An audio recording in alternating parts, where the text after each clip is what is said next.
ওকে, তাহলে আমাদের আজকে যেখান থেকে শুরু করব আমাদের সেশনটা সেটা হচ্ছে স্মল ইন্টেস্টিন রিলেটেড ডিসঅর্ডার, যে ডিজিজ গুলো আছে সেগুলো। হ্যাঁ, তো মেইনলি আমাদের জিআইটি তে যতগুলো ডিজিজ আছে আর কি, সো ম্যাক্সিমাম ডিজিজ গুলাই যে জিনিসটা নিয়ে আমাদের কাছে প্রেজেন্ট করে সেটা হচ্ছে ম্যাল অ্যাবজর্পশনের মেইনলি ফিচার নিয়ে মেইনলি প্রেজেন্ট করে আর কি। ম্যাল অ্যাবজর্পশনের ফিচার।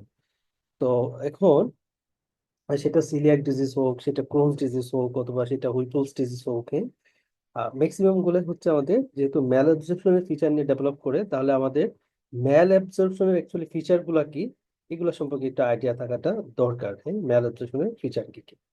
একদম কমন ফিচার যদি আমি চিন্তা করি তাহলে অ্যাবডোমেন রিলেটেড পয়েন্টের মধ্যে এক নাম্বার হচ্ছে আমরা অ্যাবডোমিনাল পেইন হতে পারে, পেশেন্টের ডায়রিয়া থাকতে পারে, পেশেন্টের ওয়েট লস হতে পারে। হ্যাঁ, পেইন, ডায়রিয়া, ওয়েট লস, এবং তার স্টোল যেটা থাকে, ও যদি ডায়রিয়া না থাকে, নর্মাল যে স্টোল যদি হয় তাহলে স্টোলটা হচ্ছে বাল্কি হয় বেশি। বাল্কি হয়, অয়েলি স্টোল হয়, যেটা স্টেটোরিয়া আমরা বলে থাকি না, এবং স্টোলটা ফাউল স্মেলিং হয়ে থাকে। হ্যাঁ, ফাউল স্মেলিং হয়। আর পেশেন্টের অ্যাবডোমিনাল যেটা বলবে যে অনেক বেশি ফ্লাটাস পাস পাস করবে, ব্লটিং হবে পেশেন্টের। হ্যাঁ, ব্লটিং হবে, ফ্লাটাস পাস করবে, এই ধরনের কথাগুলো বলবে।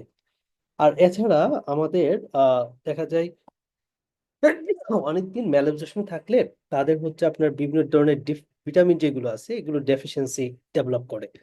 কিরকম, লাইক হচ্ছে আমাদের ভিটামিন এডেক, এডি, ই কে, মানে ফ্যাট সলিউবল যে ভিটামিন আছে এগুলো ডেফিসিয়েন্সি হতে পারে, অথবা আয়রনের ডেফিসিয়েন্সি থাকতে পারে, ফোলেট ডেফিসিয়েন্সি হতে পারে, ভিটামিন ডি ডেফিসিয়েন্সি হতে পারে। হ্যাঁ, তাহলে এইগুলো হয়। এছাড়া হচ্ছে দেখা যায় আমাদের স্যারামে হচ্ছে অ্যালবুমিনের পরিমাণও কমে যায়, as a malabsorption. Albumin যদি আমাদের অ্যাবজর্ব না হয় ইন্টেস্টাইন থেকে, হ্যাঁ, ম্যাল অ্যাবজর্পশন হিসেবে অ্যালবুমিনের পরিমাণও কমে যেতে পারে।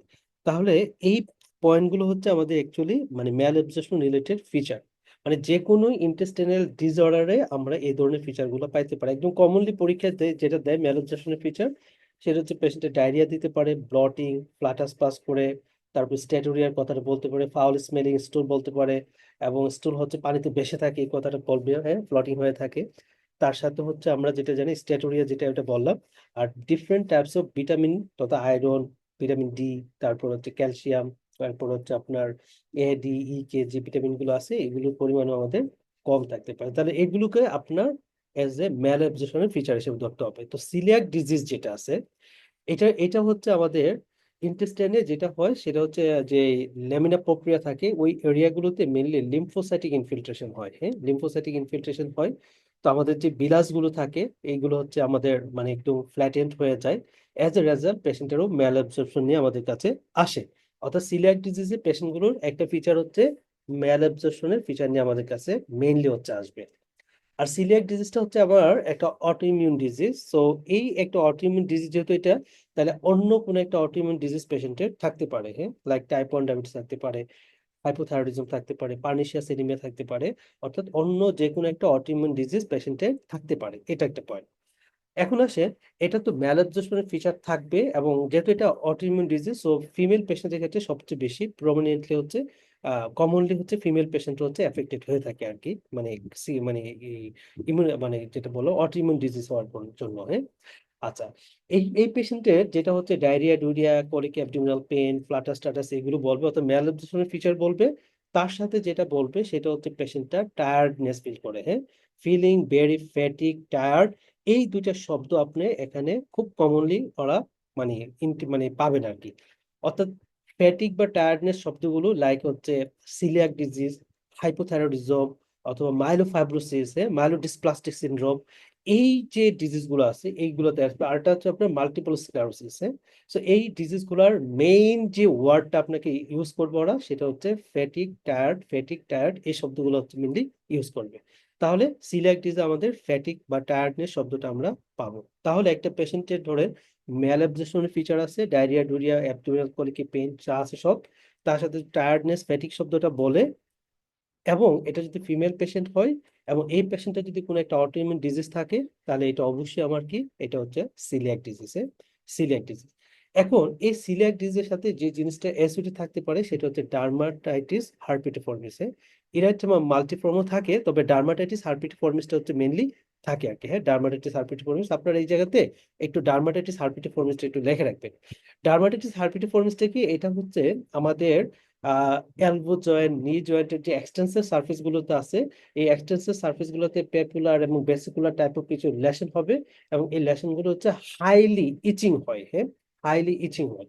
তাহলে কোন একটা পেশেন্টের ডায়রিয়া, ডুরিয়া, ম্যাল অবজর্পশনের ফিচার, ফ্যাটিকনেস, পেশেন্ট যদি ফিমেল পেশেন্ট হয়, আর তার সাথে যদি আমাদের এলবো জয়েন্ট এবং নি জয়েন্টের যে এক্সটেন্সর সার্ফেস গুলো আছে, এগুলো যদি পেপুলার অথবা ভেসিকুলার টাইপ লেশন থাকে, এবং লেশন গুলো যদি হাইলি ইচি হয়, তাহলে এটা ডায়াগনোস আমরা বলবো সিলিয়াক ডিজিজের।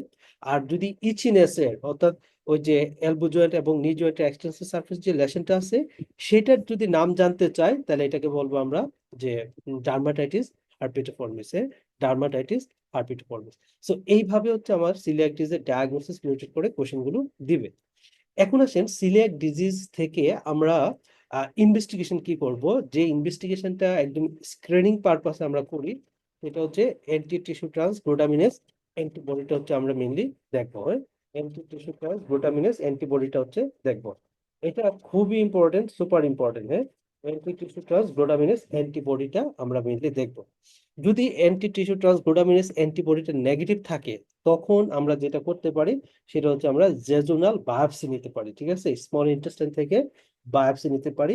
বায়োপসি নিলে যেটা পাবো, ওই যে ল্যামিনা মানে আমাদের যে এপিথেলিয়াম যেগুলো আছে, ভিলাস টেরাস, এগুলো অ্যাট্রোফাই হয়ে থাকবে, আর লিম্ফোসাইটিক ইনফিল্ট্রেশনটা মেইনলি এখানে হয়ে থাকে। হ্যাঁ, বায়োপসিতে। তাহলে আমার যেটা দরকার সেটা হচ্ছে আমরা স্মল ইন্টেস্টাইন তথা জেজুনাম থেকে একটা বায়োপসি নিয়ে একটা পরীক্ষাটা করতে পারি। এটা হচ্ছে একটা পয়েন্ট। এখন এখানে যেহেতু লিম্ফোসাইট ইনফিল্ট্রেশন হয়, হ্যাঁ, লিম্ফোসাইট ইনফিল্ট্রেশন হয়, সেজন্য এইখানে আপনার লিম্ফোমা ডেভেলপ করতে পারে। অর্থাৎ সিলিয়াক ডিজিজের পেশেন্ট গুলোতে যদি আপনি like fever, night sweats, weight loss, এই ধরনের মানে বি সিমটম কিছু ফিচার পেয়ে যান, তখন তখন কিন্তু, এবং পেশেন্টের যদি নন কেস অফ সিলিয়াক ডিজিজ হয়, এবং পেশেন্টটা অনেক সময় লিম্ফোমা ডেভেলপ করলে দেখা যায় ইন্টেস্টিনাল অবস্ট্রাকশনের ফিচার নিয়ে আমাদের কাছে আসতে পারে, তখন কিন্তু তখন আমাদের ডায়াগনোসিস কিন্তু রাখতে হবে intestinal lymphoma due to coeliac ডিজিজে। যেহেতু এখানে লিম্ফোসাইটিক ইনফিল্ট্রেশন হয়, সো এই জায়গায় কিন্তু আমার যেটা হতে পারে সেটা হচ্ছে লিম্ফোমা ডেভেলপ করতে পারে। ওকে, আচ্ছা, সিলিয়াক ডিজিজটা mainly autoimmune disease due to gluten. হ্যাঁ, গ্লুটেনের এগেনস্টে তার মানে হচ্ছে মানে একটা রিয়াকশন তৈরি হয়, এবং যার জন্য মানে গ্লুটেনের এগেনস্টে অ্যান্টিবডিটা ফর্মেশন হয় আর কি। তো যার জন্য হচ্ছে পেশেন্টের যেটা দেখা যায়, আপনার যে সকল পেশেন্টের গ্লুটেন রিলেটেড কোনো ডায়েট খায়, ঠিক আছে, যেমন পাস্তা অথবা সিরিয়াল টিরিয়াল খায়, তাদের ক্ষেত্রে যেটা দেখা যায় আপনার মানে সিলিয়াক ডিজিজ হওয়ার মানে সিমটম গুলো ম্যানিফেস্টেশন হওয়ার পসিবিলিটি বেড়ে যায়। তাহলে আমাদের ইনিশিয়াল ম্যানেজমেন্ট কি থাকতে হবে? ইনিশিয়াল ম্যানেজমেন্ট হচ্ছে আমার রিস্ক ফ্যাক্টরকে দূর করতে হবে। রিস্ক ফ্যাক্টরটা কি? পেশেন্টকে গ্লুটেন ফ্রি ডায়েট দিতে হবে। ঠিক আছে, গ্লুটেন ফ্রি ডায়েট দিতে হবে। সো ম্যানেজমেন্ট তো অনেকগুলো আছে, তবে আমাদের এইটুকু মানে গ্লুটেন ফ্রি ডায়েট রাখতে হবে, এইটুকু অ্যাটলিস্ট পার্ট ওয়ানের জন্য আমার লাগবে। হ্যাঁ, সিলিয়াক ডিজিজ থেকে। তাহলে এখানে আমরা সিলিয়াক ডিজিজে যেটা থাকবে, এটা তোমার মাল্টিফর্ম ডার্মাটাইটিস হার্পিটোফর্মিসটা হচ্ছে সবচেয়ে বেশি ইম্পর্টেন্ট। আর ইনটলারেন্স টু তাহলে কি? গ্লুটেনের এগেনস্টে মেইনলি হচ্ছে ইনটলারেন্সটা ডেভেলপ করে। গ্লুটেন তোমার আমাদের রায় থাকতে পারে, বার্লিতে থাকতে পারে, ওটসে থাকতে পারে। হ্যাঁ, অর্থাৎ আমরা যে পিৎজা খাই, পাস্তা খাই, সেগুলোতে কিন্তু গ্লুটেন থাকতে পারে। তাহলে মেইনলি পেশেন্ট গুলো আমাদের কাছে ম্যাল অ্যাবজর্পশনের ফিচার নিয়ে মেইনলি আমাদের কাছে কিন্তু আসে। তাহলে পেশেন্টের ইনিশিয়াল ট্রিটমেন্টটা কি? ইনিশিয়াল হচ্ছে আমরা তাকে গ্লুটেন ফ্রি করব, তাহলে আমাদের মেইনলি হবে। তাহলে তার যে ইমিউনোলজিক্যাল রিয়াকশনটা ডেভেলপ করে, অ্যান্টিবডিটা ডেভেলপ করে, সেটা হচ্ছে গ্লুটেনের এগেনস্টে। এখানে একটা এইচএল এ পজিটিভ থাকতে পারে, এই এইচএল টা অবশ্যই মুখস্থ করে ফেলবেন। ডিকিউ এবং ডিকিউ 2, ডিকিউ 8, এই দুইটা হচ্ছে এইচএল এ পজিটিভ থাকে। আর যেটা বললাম অ্যাজ এ পেস্টের ফিচার, সো অল ম্যাল অ্যাবজর্পশনের ফিচার আমরা পাবো। ঠিক আছে, এটা হচ্ছে পয়েন্ট। এখানে ফিচার মধ্যে অল ম্যাল অ্যাবজর্পশন ফিচার থাকবে, লাইক ডায়রিয়া, ম্যাল অ্যাবজর্পশন ফিচার, হ্যাঁ, ফেলিয়ার টু থ্রাইভ, যেহেতু ভিটামিন গুলো অ্যাবজর্ব হবে না।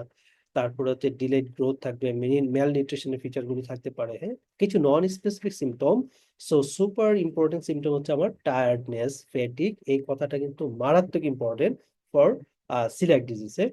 সিলিয়াক ডিজিজ পেশেন্টের ধরনের ভিটামিন ডেফিসিয়েন্সি থাকতে পারে। ঠিক আছে, যেমন ভিটামিন ডি ডেফিসিয়েন্সি, অস্টিওম্যালাসিয়া, অর্থাৎ ভিটামিন যেটাই ডেফিসিয়েন্সি হোক না কেন, তার রিলেটেড করে কমপ্লিকেশন ডেভেলপ করতে পারে আর কি। Like vitamin A deficiency feature থাকতে পারে, সি ডেফিসিয়েন্সি ফিচার থাকতে পারে, ডি ডেফিসিয়েন্সি ফিচার থাকতে পারে, ভিটামিন বি 12 ডেফিসিয়েন্সি ফিচার থাকতে পারে।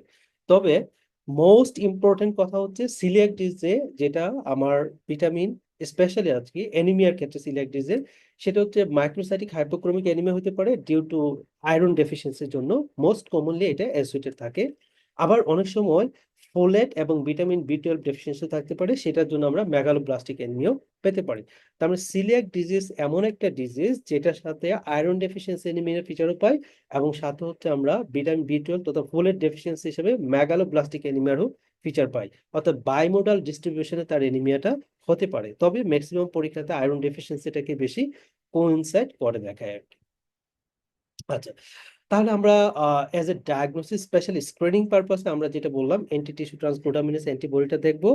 আর যদি একদম ডায়াগনোসিসকে কনফার্ম করতে চাই as a gold standard investigation, তাহলে স্মল বাউল বায়োপসিটা আমরা করতে পারি। হ্যাঁ, স্মল বাউল বায়োপসি করতে পারি। সেখানে আমরা কি পাইতে পারি? বিলাস অ্যাট্রফি পাবো, এবং ল্যামিনা প্রোপ্রিয়াতে লিম্ফোসাইটিক ইনফিল্ট্রেশনটা আমরা পেতে পারি।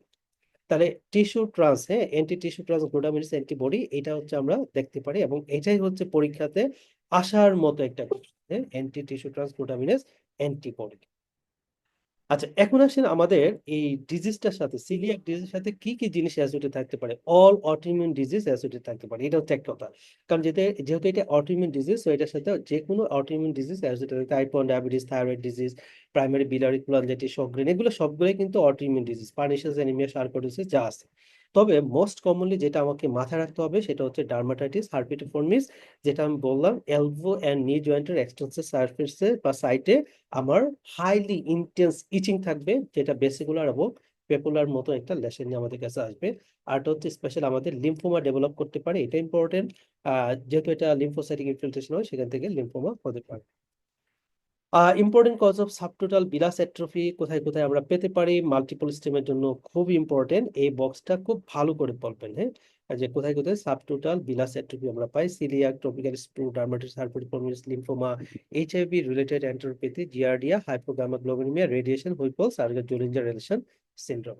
এটা মাল্টিপল স্টেমের জন্য দরকার। হ্যাঁ, আচ্ছা, তারপরে আসেন মেইনলি আমাদের, আচ্ছা, তাহলে এখানে অ্যান্টি এন্ডোমাইসিন অ্যান্টিবডিও দেখা যায় সিলেক্ট ডিজিজে, যেটা আমরা আসলে বলছিলাম অ্যান্টি টিস্যু ট্রান্সগ্লুটামিনেজ অ্যান্টিবডিটাই মেইনলি আমাদের আসলে পার্ট 1 এর জন্য লাগবে। আবার কখনো কখনো আমরা অ্যান্টি এন্ডোমাইসিন অ্যান্টিবডিটাও দেখতে পারি সিলেক্ট ডিজিজ পেশেন্টের ক্ষেত্রে। হ্যাঁ, কখনো কখনো এই যে অ্যান্টিবডি, অ্যান্টি টিস্যু ট্রান্সগ্লুটামিনেজ অ্যান্টিবডি, এটা হচ্ছে ইমিউনোগ্লোবুলিন আইজি এর এগেনস্টে তৈরি হয় আর কি। হ্যাঁ, আইজি এর এগেনস্টে তৈরি হয়। এখন কারো বডিতে যদি আমার আইজি এর ডেফিসিয়েন্সি থাকে আর কি, তখন তো আমি অ্যান্টি টিস্যু ট্রান্সগ্লুটামিনেজ অ্যান্টিবডি করলে কিন্তু পজিটিভ পাবো না। সেই ক্ষেত্রে যদি অ্যান্টিবডি চেক করতে হয়, তাহলে আমরা অ্যান্টি এন্ডোমাইসিন অ্যান্টিবডিটা চেক করতে পারি। হ্যাঁ, অ্যান্টি এন্ডোমাইসিন অ্যান্টিবডিটা চেক করতে পারি। আচ্ছা, এরপর সে হেমাটোলজি বায়োকেমিস্ট্রিতে কি পাবো? ওই যেটা বললাম, আমরা মাইক্রোসাইটিক অ্যানিমিয়াও পেতে পারি ডিউ টু আয়রন ডেফিসিয়েন্সি, অথবা ম্যাক্রোসাইটিক অ্যানিমিয়াও পেতে পারি due to folate and vitamin B 12 deficiency. Okay, আরেকটা মোস্ট ইম্পর্টেন্ট কথা যেটা আমি ভুলে গেছি বলতে, সেটা হচ্ছে সিলিয়াক ডিজিজের পেশেন্টের হাইপোস্প্লেনিজম ডেভেলপ করে, এবং এটা হচ্ছে অটো হাইপোস্প্লেনিকটমি হয়ে যায় আর কি। হ্যাঁ, তাহলে যেহেতু সিলিয়াক ডিজিজ পেশেন্ট, সো আপনি এখানে যদি পেরিফেরাল ব্লাড ফিল্ম করেন, তাহলে এখানে কি পাবো? আমরা হাউল জেলি বডি পাবো। তাহলে কোনো একটা পেশেন্টের ডায়রিয়া ডুরিয়া আছে, এবং একটা ফিমেল পেশেন্ট, আমরা যদি কোনো একটা অটোইমিউন ডিজিজ থাকে, এবং এখানে যদি পেরিফেরাল ব্লাড ফিল্ম হাউল জেলি বডিটা পাই, তখন আমি চিন্তা করবো পেশেন্টের হাইপোস্প্লেনিজম হয়ে গেছে। As coeliac disease patient auto hyposplenism হয়, আর হাইপোস্প্লেনিজমের ক্ষেত্রে আমরা হাউল জরি বড়িটা হচ্ছে পেয়ে থাকি। ম্যানেজমেন্ট, সো আমাদের আসলে বেশি কিছু এখান থেকে দরকার নেই, জাস্ট হচ্ছে গ্লুটেন ফ্রি ডায়েটে পেশেন্টকে রাখতে হবে। হ্যাঁ, গ্লুটেন ফ্রি ডায়েটে রাখতে হবে। আর ভিটামিন যেগুলো ডেফিসিয়েন্সি থাকে সেই রিলেটেড করে তার ম্যানেজমেন্ট আমাকে এনশিওর করতে হবে আর কি।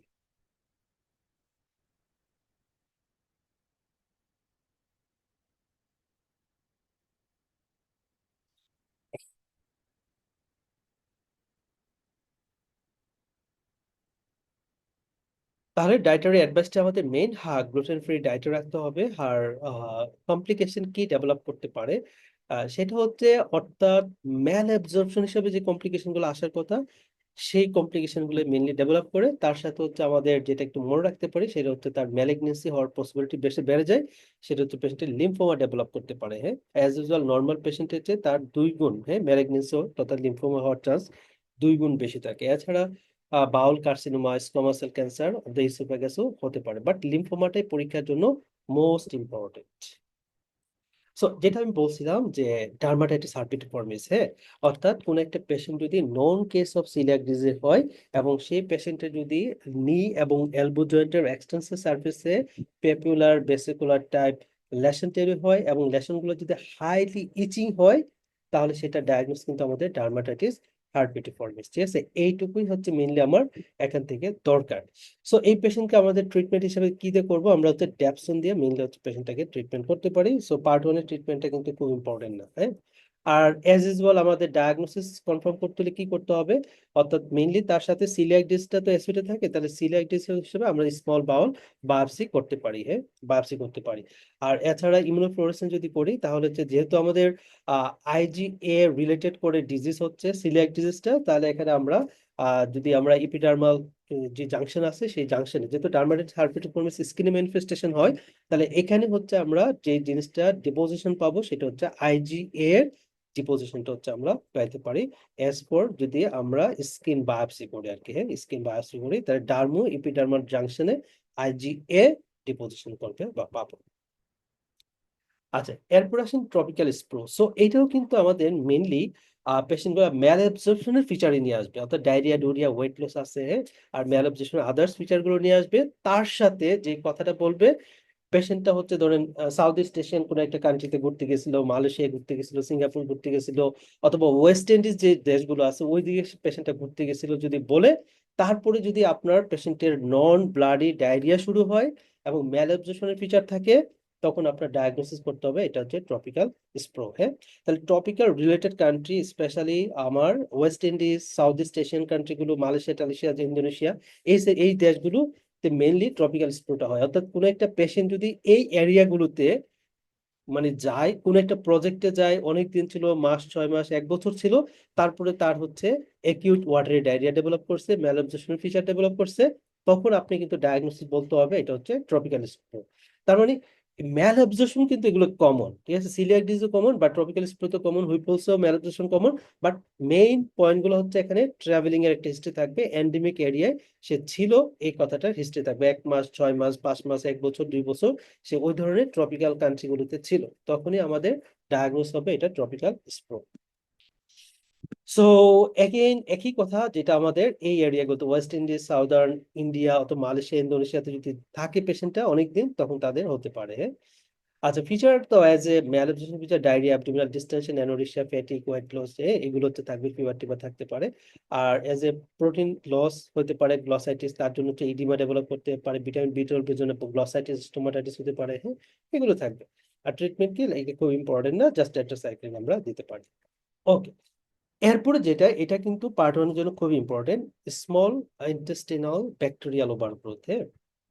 তো স্মল ইন্টেস্টিনাল ব্যাকটেরিয়াল ওভারগ্রোথ আসলে কাদের হবে, যে সকল পেশেন্ট গুলো আপনার লং টাইম ধরে তার ডায়াবেটিস আছে, ধরেন একটা টাইপ 1 ডায়াবেটিস, তার অনেক বছর হয়ে গেছে ডায়াবেটিসটা, সো এখন তার খাবারটা ভালো করে হজম হচ্ছে না, তার ইনডাইজেশন হচ্ছে, তার ব্লটিং হচ্ছে, হ্যাঁ, এবং সে বেশি বেশি ফ্লাটাস পাস করতেছে, অ্যাকিউট ওয়াটারি ডায়রিয়া শুরু হয়েছে, তাদের ক্ষেত্রে স্মল বাউল ইন্টেস্টাইনাল ওভারগ্রোথ চিন্তা করবো।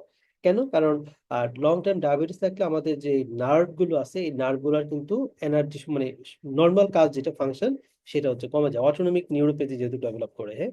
অ্যাজ এ রেজাল্ট গ্যাস্ট্রোপ্যারেসিস হয়, আর গ্যাস্ট্রোপ্যারেসিস হয়, ইন্টেস্টিনাল মর্টালিটি কিন্তু ভালো হয় না, থাকে না।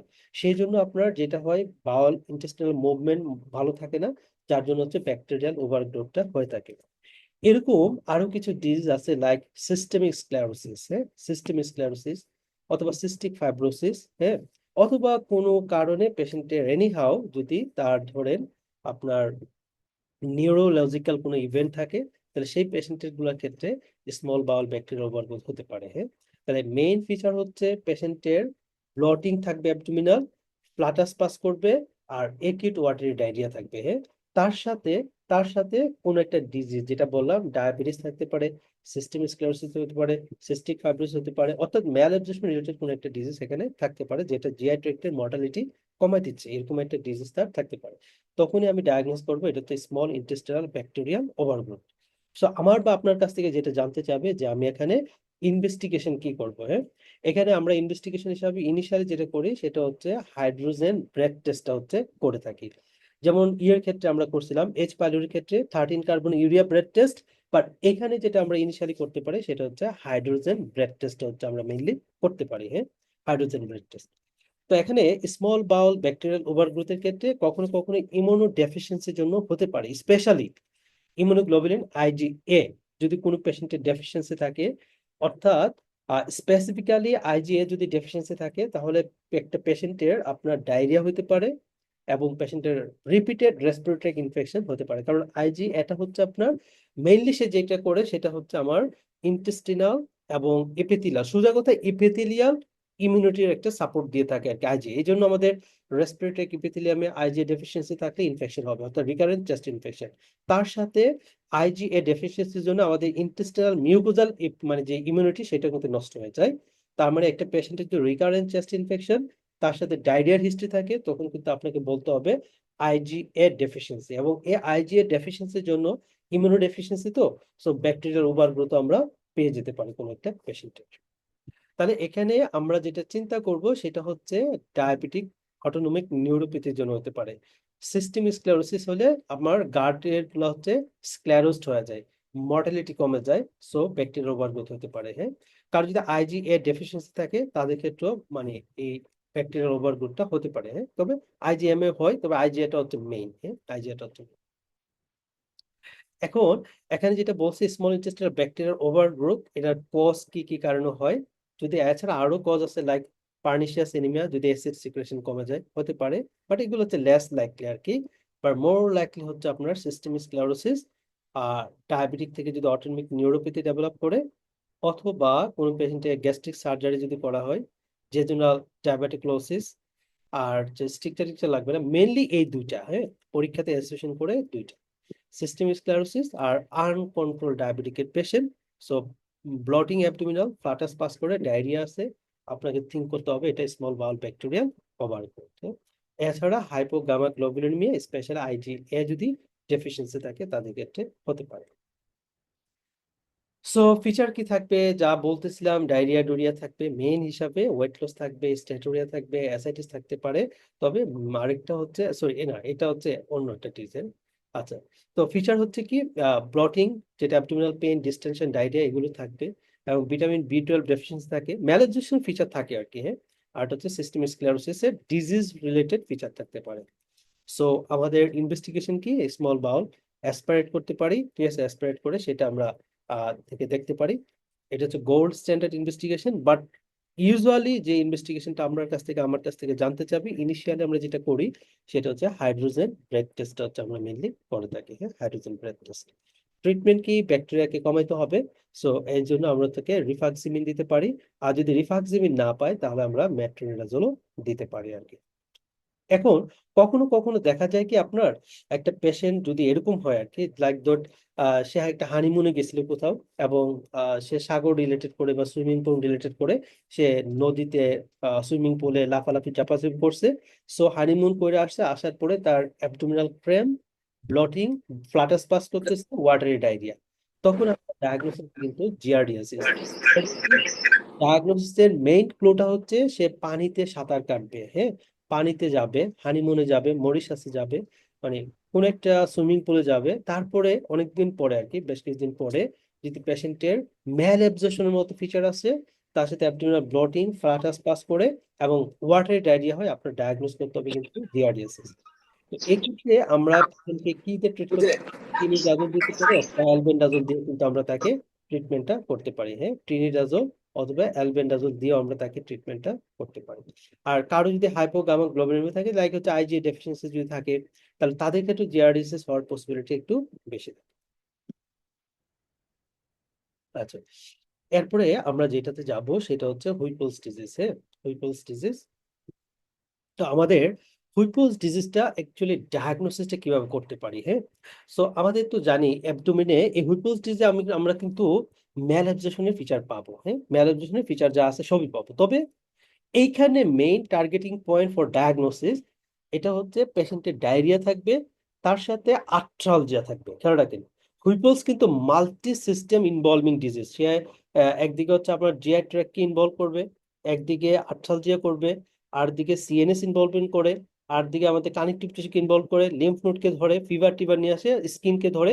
মানে এটা হচ্ছে মাল্টি সিস্টেম একটা ইনভলভিং ডিজিজ। হ্যাঁ, অর্থাৎ যে সিস্টেমকে ধরবে সেই সিস্টেমের ফিচার নিয়ে পেশেন্ট আমাদের কাছে প্রেজেন্ট করবে। বাট পরীক্ষার জন্য ইম্পর্টেন্ট হচ্ছে একটা পেশেন্টের যদি ম্যালঅ্যাবজর্পশনের ফিচার থাকে, তার সাথে diarrhoea along with that arthralgia, এই কথাগুলো যদি আপনি পেয়ে যান, আপনি মোটামুটি ডায়াগনোসিস শিওর হয়ে যাবেন এটা হচ্ছে আমার হুইপলস ডিজিজ। হ্যাঁ, তবে অর্গানিজমের নামটা ট্রপিরাইমা হুইপেলি দিয়ে এটা মেইনলি হয়ে থাকে। ট্রপিরাইমা হুইপেলি এটা কিন্তু এসবি এর জন্য ইম্পর্টেন্ট। হ্যাঁ, ট্রপিরাইমা হুইপেলি এটা হচ্ছে গ্রাম পজিটিভ একটা বেসিলাই, এটা দিয়ে মেইনলি হচ্ছে হুইপলস ডিজিজটা হয়ে থাকে।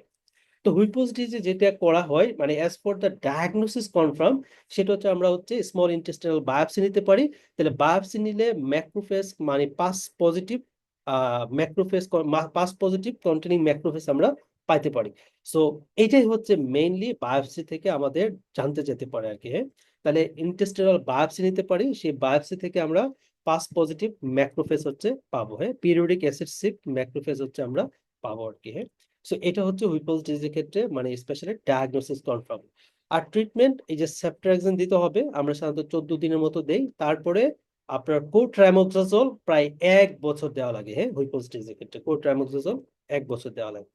এবং এটা কিন্তু অলমোস্ট অল টাইপ অফ আপনার যেটা বললাম যে মাল্টি সিস্টেম ইনভলভিং ডিজিজ। হ্যাঁ, তাহলে আমাদের জিআই ট্র্যাককে ধরবে, জিআই ট্র্যাককে ধরলে মেইনলি আমাদের যেটা হবে ম্যাল অ্যাবজর্পশনের অল ফিচার গুলো পাবো, like diarrhoea, steatorrhoea, weight loss, ascites, hepatosplenomegaly, protein losing enteropathy সবই থাকে। বাট ডায়রিয়াটা হচ্ছে মোস্ট কমন এখানে, সাথে হচ্ছে ওয়েট লস। মাস্কুলোস্কেলেটাল ইনভলভ করতে পারে, যেটা আমি বারবার বলতেছিলাম, joint pain joint pain joint pain, অর্থাৎ কোনো একটা পেশেন্টের ডায়রিয়া তার সাথে জয়েন্ট পেন, অন্যান্য ডিজিজে জয়েন্ট পেন হয়, বাট আপনাকে মোস্ট লাইকলি ইনভলভিং করাই নিবে হুইপলস এর সাথে। হ্যাঁ, তাহলে diarrhoea along with the joint pain, তার সাথে ম্যালঅ্যাবজর্পশন অন্য ফিচার, সো আপনার ডায়াগনোসিস হুইপলস। এছাড়া আমাদের সেক্রোলাইটিস হতে পারে, so cardiac involvement, pericarditis, myocarditis, endocarditis এগুলো হতে পারে, করোনারি আর্টারাইটিস হতে পারে। নিউরোলজিক্যাল ইনভলভমেন্ট করে, সো অ্যাপেথি, ফ্ল্যাট, ডিমেনশিয়াটা মেইনলি ইনভলভ করে, myoclonus, meningitis, cranial nerve palsy. Pulmonary involvement থাকতে পারে, পালমোনারি ইনফিল্ট্রেট কাফ হচ্ছে ফ্লোরেসে করে। হেমাটোলজিক্যাল থাকে লিম্ফোডেনওপ্যাথি, অ্যানিমিয়া, ফিভার আর পিগমেন্টেশন থাকতে পারে। তাহলে দেখেন এটা একদম মাল্টি সিস্টেম ইনভলভিং একটা ডিজিজ। যেটা বলছিলাম আমরা বায়োপসি করলে পাস পজিটিভ ম্যাক্রোফেজ পাবো। হ্যাঁ, খুবই important, periodic acid shifts macrophage পাবো। অর্গানিজমের নাম মারাত্মক ইম্পর্টেন্ট। হ্যাঁ, ট্রপিরাইমা হুইপেলি, ট্রপিরাইমা হুইপেলি, ট্রপিরাইমা হুইপেলি। সো ম্যালঅ্যাবজর্পশনের ফিচার টিচার পেশেন্ট গুলো নিয়ে মিললে আমাদের কাছে আসবে, এগুলো খুব একটা ইম্পর্টেন্ট না। আচ্ছা, আরেকটা হচ্ছে আমরা কি করব, স্মল বাউল বায়োপসি নিতে পারি হুইপলস ডিজিজের ক্ষেত্রে। সো আমরা বায়োপসি নিলে সেখানে সেটা যদি আমরা সিলেক্ট করি, তাহলে পাস পজিটিভ পিরিয়ডিক ম্যাক্রোফেজটা হচ্ছে আমরা পাবো। ট্রিটমেন্ট ইন্ট্রাভেনাস সেফট্রাক্সিন আর কোট্রাইমোক্সাজোল দেওয়া যেতে পারে। ট্রিটমেন্ট ইম্পর্টেন্ট না, ইম্পর্টেন্ট হচ্ছে অর্গানিজমের নাম, কি ইনভেস্টিগেশন করব, আর ডিজিজটা কিভাবে আমরা ডায়াগনোসিস করব। আচ্ছা, এরপর হচ্ছে বাইল অ্যাসিড ডায়রিয়া। হ্যাঁ, এটা ইম্পর্টেন্ট। সো এটার ক্ষেত্রে আমরা কিভাবে ডায়াগনোস করবো বাইল অ্যাসিড ডায়রিয়া, সেটা হচ্ছে যদি কোনো একটা পেশেন্ট যদি ক্রোনস ডিজিজের পেশেন্ট হয়। হ্যাঁ, ক্রোনস ডিজিজ বলে দিবে একটা পেশেন্ট হচ্ছে known case of Crohn's disease, so পেশেন্টের এখন ডায়রিয়া হচ্ছে। হ্যাঁ, ডায়রিয়া হচ্ছে, অথবা বলে দিবে যে একটা পেশেন্টের টার্মিনাল আইলিয়ামে ক্রোনস ডিজিজ হয়েছিল, এখন সার্জারি করে টার্মিনাল আইলিয়াম কাইটা ফেলাই দিচ্ছে, এখন পেশেন্টের হচ্ছে ডায়রিয়া ডুরিয়া শুরু হয়েছে। হ্যাঁ, ডায়রিয়া ডুরিয়া শুরু হয়েছে, তখন কিন্তু আপনি একটা ডায়াগনোসিস দাঁড়া করে ফেলবেন, সেটা হচ্ছে বাইল অ্যাসিড ডায়রিয়া। হ্যাঁ, বাইল অ্যাসিড ডায়রিয়া, যেহেতু বাইল সল্ট গুলো টার্মিনাল আইলিয়াম দিয়ে আমাদের বডিতে অ্যাবজর্পশন হয়, বাট টার্মিনাল আইলিয়ামে যদি কোনো প্যাথোলজি থাকে, ক্রোনস ডিজিজ থাকে, অথবা টার্মিনাল আইলিয়াম যদি কেটে ফেলে দেওয়া হয়, অথবা টিউবারকুলোসিস হয়, তাহলে তো বাইল টার্মিনাল আইলিয়ামকে কমনলি ইনভলভ করে। তখন দেখা যাবে বাইল সল্টটা হচ্ছে অ্যাবজর্ব হবে না, আর বাইল সল্ট যদি অ্যাবজর্ব না হয় তাহলে ইন্টেস্টাইনকে সে ইরিটেট করবে, age a result bile acid diarrhoea হবে পেশেন্টের। ঠিক আছে, তাহলে এটা হচ্ছে বাইল অ্যাসিড ডায়রিয়া। ওকে, এটা গেল একটা পয়েন্ট। আরেকটা পয়েন্ট হচ্ছে গিয়া আপনার যদি কোনো পেশেন্টের বাইল অ্যাসিড ডায়রিয়া তথা আমাদের টার্মিনাল আইলিয়ামে ক্রোনস ডিজিজ থাকে, টার্মিনাল আইলিয়ামটা যদি কেটে ফেলে দেওয়া হয়, এবং এই পেশেন্টটা যদি আপনার just renal angle tenderness with haematuria, অথবা একটা পেন লয়েন টু গ্রয়েনের দিকে যাচ্ছে সাথে হেমাচুরিয়া থাকে, তখন আপনার ডায়াগনোসিস হবে রেনাল স্টোন। তবে রেনাল স্টোনের মধ্যে যে স্টোনটা কমনলি হবে সেটা হচ্ছে অক্সালেট স্টোন। হ্যাঁ, ক্যালসিয়াম অক্সালেট স্টোন। কারণ যে সকল পেশেন্টের ক্ষেত্রে বাইল সল্ট অ্যাবজর্ব হতে পারে না, তাহলে সেই সকল পেশেন্টের খাবার থেকে রিলেটিভলি অক্সালেটটা হচ্ছে বডিতে বেশি বেশি আপনার অ্যাবজর্পশন হয়। তাহলে বডিতে যখন অ্যাবজর্পশন অক্সালেটের পরিমাণ বেড়ে যাবে, তখন সেই অক্সালেটটা বডির ক্যালসিয়ামের সাথে বাইন্ড করবে, যখন ইউরিন দিয়ে ক্যালসিয়াম অক্সালেটটা বের হবে, তখন কিডনির বিভিন্ন জায়গায় অথবা ইউরেটারের মধ্যে সে হচ্ছে ডিপোজিশন হওয়া শুরু করবে, সে হচ্ছে ক্যালসিয়াম অক্সালেট স্টোন ফর্ম করা শুরু করবে। তাহলে এই বাইল অ্যাসিড থেকে, বাইল অ্যাসিড ডায়রিয়া থেকে আমার দুইটা জিনিসই মেইনলি এখানে লাগবে। তাহলে প্রথম কথা হচ্ছে রিস্ক ফ্যাক্টর, যেটা হচ্ছে আমাদের ক্রোনস ডিজিজ হতে পারে অথবা টার্মিনাল আইলিয়াম কেটে ফেলাই দিছে, এই একটা কথা থাকতে পারে। তারপরে যদি পেশেন্টের ডায়রিয়া শুরু হয়, সেটা হচ্ছে বাইল অ্যাসিড ডায়রিয়া। এখন টার্মিনাল আইলিয়াম কেটে ফেলাই দিলে বা ক্রোনস ডিজিজ থাকলে টার্মিনাল আইলিয়াম দিয়ে যে জিনিসগুলো অ্যাবজর্পশন হয়, সেই জিনিসগুলোর ডেফিসিয়েন্সি দেখা দিবে, স্পেশালি ভিটামিন বি 12 এর ডেফিসিয়েন্সি পেশেন্টের ক্ষেত্রে দেখা দিতে পারে। আর একটা যেটা বললাম, অক্সালেট হচ্ছে রিলেটিভলি বেশি পরিমাণে অ্যাবজর্পশন হয়, সো পেশেন্টে কি হতে পারে, ক্যালসিয়াম অক্সালেট রেনাল ক্যালকুলাই তথা অক্সালেট ক্যালকুলাই ডেভেলপ করতে পারে। হ্যাঁ, তাহলে হচ্ছে ওয়াটারি ডায়রিয়া হয়ে থাকে, ওয়াটারি ডায়রিয়া হয়ে থাকে। আর এখানে টেস্ট হিসাবে আমরা সিক্রেট টেস্ট, যেটা আমরা গতকালকে দেখছিলাম, বাইল অ্যাসিড ডায়রিয়াতে আমরা ইউজ করে থাকি। অথবা এজ এ ট্রিটমেন্ট আমরা কোলেস্টেরামাইনটা দিই, যেটাকে বাইল সল্টটাকে কোলেস্টেরামাইন ধরতে পারে, এনগালফ করতে পারে, করে হচ্ছে স্টুলের সাথে বের করে দেয়। আরেকটা জিনিস দেওয়া যায় এখানে এজ পার ট্রিটমেন্ট, সেটা হচ্ছে ক্যালসিয়াম অ্যাসিটেট দেওয়া যায়। হ্যাঁ, ক্যালসিয়াম অ্যাসিটেট যদি মুখ দিয়ে কাউকে খাওয়াই দেওয়া হয়, তাহলে সেটা হচ্ছে আমাদের খাবারের সাথে যে অক্সালেটটা থাকে, সেই অক্সালেটের সাথে সে বাইন্ড করবে, বাইন্ড করে সেটাকে স্টুলের সাথে পাস করে দিবে। অ্যাজ এ রেজাল্ট ইন্টেস্টাইন থেকে ব্লাডে অক্সালেট কম অ্যাবজর্পশন হবে এবং আমাদের ক্যালসিয়াম অক্সালেট স্টোনটা কম ফর্ম হবে, কম তৈরি হবে। তাহলে এই পয়েন্টগুলো হচ্ছে আমাদের এই জায়গা থেকে মারাত্মক লেভেলের ইম্পর্টেন্ট।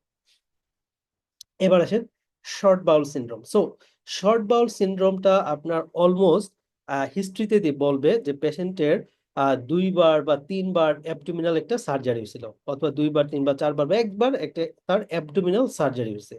সো এখন কি অবস্থা, এখন হচ্ছে ম্যাল অ্যাবজর্পশন ফিচার আছে, যেহেতু বাউল কাইটা ফেলা দিয়েছে, তার মানে খাবার অ্যাবজর্পশন কমে যাচ্ছে, সো ম্যাল অ্যাবজর্পশন ফিচার থাকবে। তাহলে মেইন হিস্ট্রি হচ্ছে তার একটা হিস্ট্রি থাকবে সার্জারি, তার সাথে ম্যাল অ্যাবজর্পশনের ফিচার। হ্যাঁ, তখনই আপনি ধরে নেবেন এটা হচ্ছে শর্ট বাউল সিনড্রোম। হ্যাঁ, শর্ট বাউল সিনড্রোম। তাহলে এটা একটা পয়েন্ট আর কি, যে শর্ট বাউল সিনড্রোম কিভাবে ডায়াগনোসিস করবো। আচ্ছা, আচ্ছা, এইটা দরকার নেই, ক্লাসিফিকেশন বায়োলজি ডায়রিয়া। সো পরবর্তী যে পার্টটা শর্ট বাউল সিনড্রোমের, ওরা কি টানলো, আচ্ছা আচ্ছা, এটা অন্য চ্যাপ্টারে ডিসকাশন করছে আর কি, যাই হোক এটা মূল থিমটা আমি বলে দিলাম। হ্যাঁ, আচ্ছা, এখানে যেটা হচ্ছে আমরা রেডিয়েশন এন্টারোপ্যাথি। হ্যাঁ, রেডিয়েশন এন্টারোপ্যাথিটা খুব একটা ইম্পর্টেন্ট, জাস্ট বলে দেওয়া আর কি। যেমন রেডিয়েশন এন্টারোপ্যাথি হইতে হলে পেশেন্টের মেইনলি কোনো একটা ক্যান্সার থাকতে হবে। হ্যাঁ, ক্যান্সারের পরে পেশেন্ট রেডিওথেরাপি নিছে, এই ধরনের কথা আসতে হবে, ঠিক আছে, 1 নাম্বার পয়েন্ট। তাহলে অবশ্যই রেডিওথেরাপি নিছে, এই একটা হিস্ট্রিতে তার থাকবে। রেডিওথেরাপি নিলে যেটা হয় সেটা হচ্ছে আমাদের যে ইন্টেস্টিনাল যে এপিথেলিয়াম গুলো থাকে, যে ভিলাইগুলো থাকে, এই ভিলাইগুলো হচ্ছে আপনার নষ্ট হয়ে যায়, ফ্ল্যাটেনিং হয়ে যায়। এজ এ রেজাল্ট কি হবে, পেশেন্টের ডায়রিয়া ডুরি হবে। এটাকে বলা হচ্ছে রেডিয়েশন এন্টারোপ্যাথি। হ্যাঁ, রেডিয়েশন এন্টারোপ্যাথি, জাস্ট রিডিং করতে পারেন, দ্যাটস এনাফ। আচ্ছা, এখান থেকে ক্রনিক কমপ্লিকেশন ইন্টেস্টিনাল ইরাডিয়েশন, ওকে, ইরাডিয়েশন একটা রিডিং পড়ে, খুব একটা ইম্পর্টেন্ট না।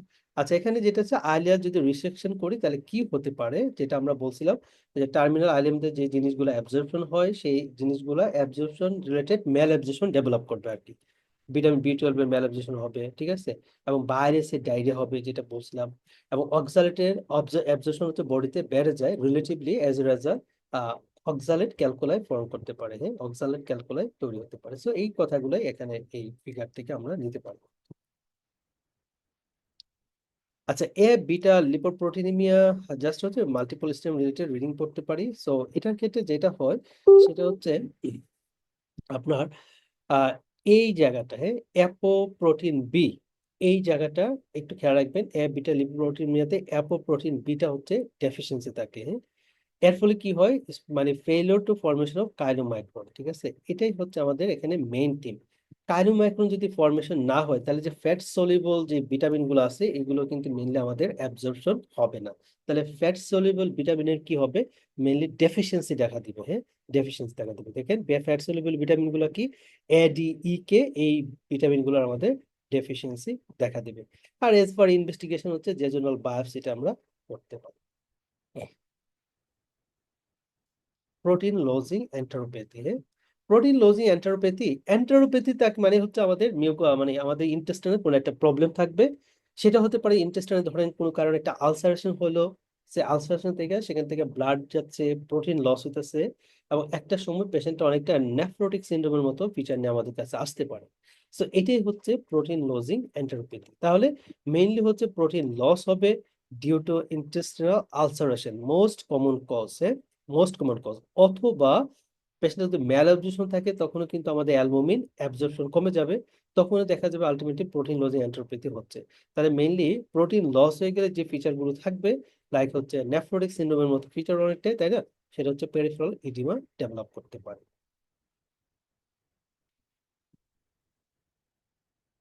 আচ্ছা, এখান থেকে প্রোটিন লজিং এন্টারোপ্যাথি কি কি কজ আছে একটু রিডিং পড়েন। আর না, cause of small intestinal ulcer, so কেন কেন হয় রিডিং পড়েন, এগুলো মাল্টিপল স্টেমের জন্য দরকার আর কি। ইসোফিলিক গ্যাস্ট্রোএন্টারোপ্যাথি, ম্যাকালস ডায়াবেটিকুলা, অ্যান্টি মেজেন্টেরিক বর্ডার থেকে এটা আসে, হ্যাঁ। Blind end loop anti mesenteric border থেকে গঠিত হয়, তো এইটুকু খেয়াল রাখলে হবে। আচ্ছা, ল্যাকটোজ ইন্টলারেন্স, এটা একটু ইম্পর্টেন্ট।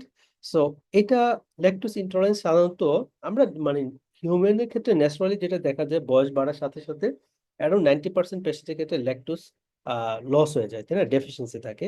বাচ্চাদের ক্ষেত্রে ল্যাকটেজ যে এনজাইমটা, ল্যাকটেজ এনজাইম যেটা, সেটা হচ্ছে বাচ্চাদের ক্ষেত্রে থাকে, সেই জন্য বাচ্চারা মিল্ক হচ্ছে মানে ভালো আহ, আহ, মানে ডাইজেশন করতে পারে আর কি, হ্যাঁ।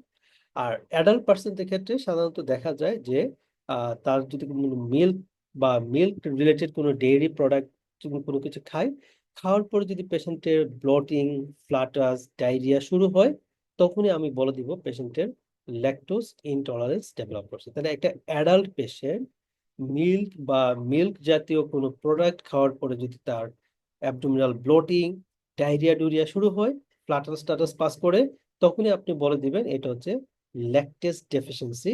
এটাকে বলা হয় ল্যাকটোজ ইনটলারেন্সে, ল্যাকটোজ ইনটলারেন্স, জাস্ট এইটুকু কথা। তাহলে মেইনলি হচ্ছে আমাদের ল্যাকটেজ এনজাইমের ডেফিসিয়েন্সি থাকবে, এবং অ্যাডাল্ট পেশেন্টের ক্ষেত্রে কিন্তু ল্যাকটেজ এনজাইমটা ডেফিসিয়েন্সি মেইনলি পাওয়া যায়। তবে চাইল্ডহুডে ভালোই ল্যাকটেজ এনজাইমটা ভালো থাকে আর কি, হ্যাঁ, ভালোই থাকে।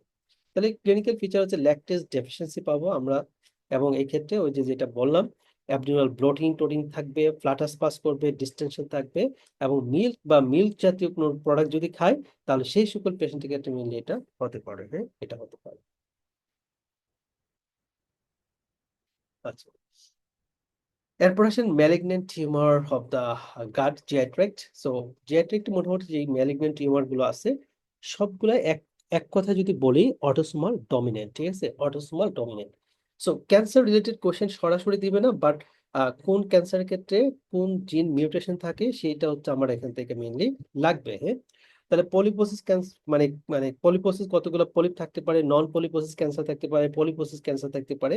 তো এর মধ্যে যেমন সবগুলো তো মেইনলি অ্যাডেনোকার্সিনোমা টাইপ থাকে আর কি, ইন্টেস্টাইন রিলেটেড করে ম্যাক্সিমামই অ্যাডেনোকার্সিনোমা টাইপ হয়। Like familial adenomatous polyposis, coeliac disease থেকে হতে পারে, লিম্ফোমা হয়, স্মল বাউল ক্রোনস ডিজিজ থেকে হতে পারে, পোস্ট জেগার সিনড্রোম, হ্যাঁ, এগুলো হচ্ছে আমার অ্যাডেনোকার্সিনোমা হিসাবে প্রেজেন্ট করতে পারে। আচ্ছা, লিম্ফোমার ক্ষেত্রে স্মল ইন্টেস্টাইনের যে লিম্ফোমা, যেটা আমরা অলওয়েজ বলছিলাম যে স্পেশালি সিলিয়াক ডিজিজ, হ্যাঁ, সিলিয়াক ডিজিজ কোনো একটা পেশেন্টের যদি আমার like weight loss, night sweats, fever এই কথা থাকে, এবং ক্যান্সার অন্যান্য ফিচার গুলো থাকে, তখন কিন্তু আমরা অবশ্যই লিম্ফোমা চিন্তা করবো, হ্যাঁ। এবং এটা হচ্ছে একটা নন হজকিন লিম্ফোমা, যেহেতু হজকিন না, হজকিন ছাড়া বাকি সবই নন হজকিন লিম্ফোমা। আর যে কোনো ক্যান্সার ট্যান্সার এগুলো হচ্ছে আমরা স্পেশালি আমার ইন্টেস্টিনে যদি কোনো ক্যান্সার থাকে, তাহলে ইনিশিয়াল টেস্ট আমরা যদি চিন্তা করি, তাহলে আহ ফিকাল অকাল ব্লাড টেস্ট করা যায়, অথবা আমরা তারপরে যেটা করতে পারি সেটা হচ্ছে কোলোনোস্কোপি, হ্যাঁ, কোলোনোস্কোপি করা যায়। আর যেটা বলছিলাম আমাদের থোরাক্স, অ্যাবডোমেন, পেলভিক রিজনে কোনো ক্যান্সারকে স্টেজিং করতে হলে আমি সিটি স্ক্যানটা করবো, হ্যাঁ, সিটি স্ক্যানটা করবো। তবে এটা আমরা স্মল বাউল বা সেগুলো তো আসলে ডায়াগনোসিস পারপাসে করি, বাট অ্যাজ এ স্টেজিং পারপাসে সেটা হচ্ছে আমরা সিটি স্ক্যান করি। তাহলে বি সিমটম থাকতে পারে যদি সেটা লিম্ফোমা হয়, হ্যাঁ, fever, weight loss, night sweats, এই ধরনের ফিচার গুলো আমরা লিম্ফোমার ক্ষেত্রে পেতে পারি। ক্রনিক ইন্টেস্টিনাল সিউড অবস্ট্রাকশন, অবশ্যই মাল্টিপল স্টেমের জন্য এই বক্সটা ভালো করে পড়বেন, হ্যাঁ, খুবই ভালো করে পড়বেন। স্যারদের খুব পছন্দের একটা মানে ট্যাবল এটা বলা যায়, স্পেশালি ড্রাগ কজ কি কি আছে, হ্যাঁ। সো এইগুলো অপিওয়েডস, ট্রাইসাইক্লিক অ্যান্টিডিপ্রেসেন্ট, ফেনোথায়াজিন, এই ড্রাগগুলো হচ্ছে সিওডো অবস্ট্রাকশন করা যায়। হ্যাঁ, তাহলে প্রাইমারি ইডিওপ্যাথিক আছে, আর সেকেন্ডারি কি কি কজ আছে, এই কজগুলো অবশ্যই লাগবে। তাহলে আমি জাস্ট একটু রিডিং পড়ে দেই। প্রাইমারি গুলোর মধ্যে আছে যদি ফ্যামিলিয়াল ভিসেরাল মায়োপ্যাথি বা নিউরোপ্যাথি ডেভেলপ করে, কনজেনিটাল গ্যাংগ্লিওনোসিস যদি হয়, হ্যাঁ, লাইক হাসপার্ন ডিজিজের ক্ষেত্রে এটা। সেকেন্ডারি তো ড্রাগ যেটা বললাম, smooth muscle disorder, systemic sclerosis, amyloidosis, mitochondrial myopathy যদি থাকে, মায়োট্রিক প্লেক্সাসিস যদি ডিসঅর্ডার থাকে, central nervous system disorder like Parkinson, autonomic neuropathy, endocrine disorder like hypothyroidism, diabetic autonomic neuropathy, phaeochromocytoma intermediate porphyria যদি হয়, তাহলে সিওডো অবস্ট্রাকশন হতে পারে। নিউপ্লাস্টিক, নন নিউপ্লাস্টিক পলিপ, তার ফিচার কি থাকবে? নিউপ্লাস্টিক পলিপ কি কি আছে? একটা হচ্ছে কনভেনশনাল অ্যাডেনোমা, সেসাল বা সেরেটেড লেশন যদি থাকে, সেগুলো নিউপ্লাস্টিক হওয়ার সম্ভাবনা বেশি। ট্র্যাডিশনাল যে সেরেটেড অ্যাডেনোমা থাকে, এগুলো নিউপ্লাস্টিক। আর নন নিউপ্লাস্টিক হ্যামাটোমা, ইনফ্লামেটরি, হাইপারপ্লাস্টিক হতে পারে। জাস্ট একটু এই। আচ্ছা, এখান থেকে আমাদের কোলোরেক্টাল ক্যান্সার, স্পেশালি মেনলি এগুলো সব অটোসোমাল ডমিনেন্ট ইন নেচার থাকে। আর সাধারণত দেখা যায় এমনি যদি নর্মালি ক্যান্সার হয়, সেগুলো হচ্ছে একটু লেট স্টেজে প্রেজেন্ট করে 50 বছর পরে। আর অটোসোমাল ডমিনেন্ট রিলেটেড করে যদি হয়, তাহলে একটু আর্লি স্টেজে মেনলি প্রেজেন্ট করে আর কি। তো এখানে risk factor for malignant change in the colonic polyp. হ্যাঁ, কখন আমরা চিন্তা করবো একটা পলিপ থাকলে তো ক্যান্সার হবে না, বাট যদি এটা পলিপের সাইজ 2 সেন্টিমিটার বড়, এগুলো মাল্টিপল স্টেমের জন্য, হ্যাঁ, 2 সেন্টিমিটার চেয়ে বড় হয়, মাল্টিপল পলিপ যদি থাকে, সেরেটেড পলিপস, এটা খুবই ইম্পর্টেন্ট। হ্যাঁ, যদি থাকে তাহলে তাদের হচ্ছে ক্যান্সার হওয়ার, ম্যালিগনেন্সিতে টার্ন নেওয়ার পসিবিলিটি বেশি। বিলাস আর্কিটেকচার যদি আর্কিটেকচার যদি থাকে বিলাস টাইপ, অথবা হাই গ্রেড ডিসপ্লাসিয়া যদি হয়, তাহলে এই জিনিসগুলো হচ্ছে আমার পলিপগুলা ক্যান্সারে টার্ন নেওয়ার পসিবিলিটি বেশি। এখান থেকে আমাদের যেটা দরকার সেটা হচ্ছে কোলোরেক্টাল ক্যান্সারের মোস্ট কমন কজ হচ্ছে ক্রনিক ইনফ্লামেশন। ঠিক আছে, অর্থাৎ আমাদের যে কোনো ইনফ্লামেশনই কিন্তু ক্যান্সার করতে পারে। তাহলে আমাদের ইন্টেস্টিনে ক্রনিক ইনফ্লামেটরি কজের জন্য মেইনলি আমাদের মানে কোলোরেক্টাল ক্যান্সারটা বেশি হয়ে থাকে। এই জন্য ইনফ্লামেশন কমাইতে গেলে আমরা অনেক সময় অ্যানেসাইড, অ্যাসপিরিন দিয়ে থাকি। এই অ্যানেসাইড, অ্যাসপিরিন গুলা ইনফ্লামেশন কমাবে, বাই দিস ওয়ে তারা হচ্ছে ক্যান্সারের রিস্কটা রিডিউস করতে পারে। ঠিক আছে, তাহলে এখানে আমরা একটু খেয়াল রাখবো যে অ্যানেসাইড, অ্যাসপিরিন হচ্ছে ক্যান্সার কমাতে পারে বাই কি করে, ইনফ্লামেশনকে কমানোর মাধ্যমে। তাহলে ক্রনিক ইনফ্লামেশন হচ্ছে most important risk factor for colorectal cancer. আর অ্যাসপিরিন, অ্যানাসাইড, এগুলো হচ্ছে কোলোরেক্টাল ক্যান্সার কমাতে পারে। আর বাকিগুলো একটু জাস্ট রিডিং করতে পারেন, তাইলে হবে। স্পেসিফিক করে কোনো কোশ্চেন আসার মতো না। সো চয়েস অফ ইনভেস্টিগেশন, হ্যাঁ, সো আমরা তো এজ এ রেজাল্ট আমরা ইনিশিয়াল দেখা যায় ফিকাল অকাল ব্লাড টেস্ট করি, বাট যদি choice of investigation more sensitive and more specific জানতে চাই, তাহলে কোলোরেক্টাল ক্যান্সার বা পলিপের জন্য অবশ্যই আমরা কোলোনোস্কোপি করব। হ্যাঁ, কোলোনোস্কোপি, কোলোনোস্কোপি, কোলোনোস্কোপি, এটাই করব। আচ্ছা, ম্যানেজমেন্ট খুব একটা লাগবে না। আচ্ছা, এখানে কিছু টেস্টের নাম দিছে ওরা। হ্যাঁ, একটা স্ক্রিনিং পারপাস আমরা কি করতে পারি, ফিকাল ইমিউনোকেমিক্যাল টেস্টিং করা যায়, অথবা এটাও অপশন থাকতে পারে ফিকাল অকাল ব্লাড টেস্ট হচ্ছে করানো যায়। আর as a gold standard investigation একটাই মনে রাখবেন, সেটা হচ্ছে কোলোনোস্কোপি, কোলোনোস্কোপি, কোলোনোস্কোপি। তাহলে এবং কোনো পেশেন্টে যদি পলিপ থাকে কোলোনোস্কোপি করার সময়, তখন সাথে সাথে পলিপেক্টমি করে দেওয়া হয় আর কি। হ্যাঁ, পলিপেক্টমি করে দেওয়া হয়। আচ্ছা, এখানে hereditary syndrome predisposing to the colorectal cancer, non polyposis syndrome, specially hereditary non polyposis colorectal cancer. প্রথম যে কথাটা বলবো সেটা হচ্ছে এই নন হেরিডিটারি, অর্থাৎ hereditary non polyposis colorectal cancer মানে নন পলিপোসিস না, এখানে পলিপ থাকতে পারে, সেটা হচ্ছে আপনার 5টা 7টা 8 10টা পলিপ থাকতে পারে। সো এটা দিয়ে আপনাকে একটু টুইস্টেড করে ফেলবে। হ্যাঁ, সো যেগুলো পলিপোসিস কোলোরেক্টাল ক্যান্সার, ওইখানে 100,000-এর উপরে পলিপ থাকে, বাট নন পলিপোসিসে তাদের কিছু পলিপ দেখা যায়, 5টা 7টা 4টা 5টা 10টা পলিপ থাকতে পারে, এটা নর্মাল। হ্যাঁ, তাহলে এটা দিয়ে কিন্তু মিসগাইডেড হওয়া যাবে না। এরপরে পয়েন্টটা হচ্ছে hereditary non polyposis colorectal cancer বা পলিপোসিস কোলোরেক্টাল ক্যান্সার, এগুলো মেইনলি হচ্ছে সব autosomal dominant in nature. So এটা একটু আমাদের মাথায় রাখবো।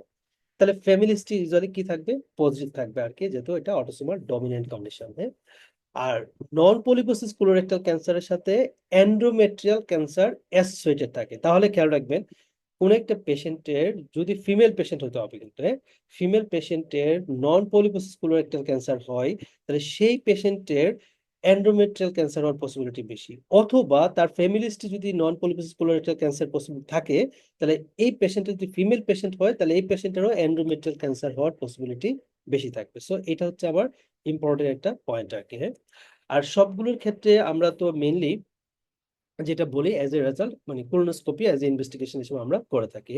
তাহলে অটোসোমাল ডমিনেন্ট, এটা যে মনে রাখতে হবে। হ্যাঁ, autosomal dominant condition, family history positive থাকবে। আর অ্যাজ পার দ্য ডায়াগনোসিস আমরা কি করতে পারি, সেটা হচ্ছে আমাদের ইমিউনোহিস্টোকেমিস্ট্রি যে কোনো ক্যান্সারের ক্ষেত্রে আমরা করে থাকি আর কি। হ্যাঁ, আচ্ছা, এখানে এন্ডোমেট্রিয়াল ক্যান্সারটা হচ্ছে অ্যাসোসিয়েটেড থাকে, যাদের নন পলিপোসিস কোলোরেক্টাল ক্যান্সার থাকে তাদের এন্ডোমেট্রিয়াল ক্যান্সার হয়।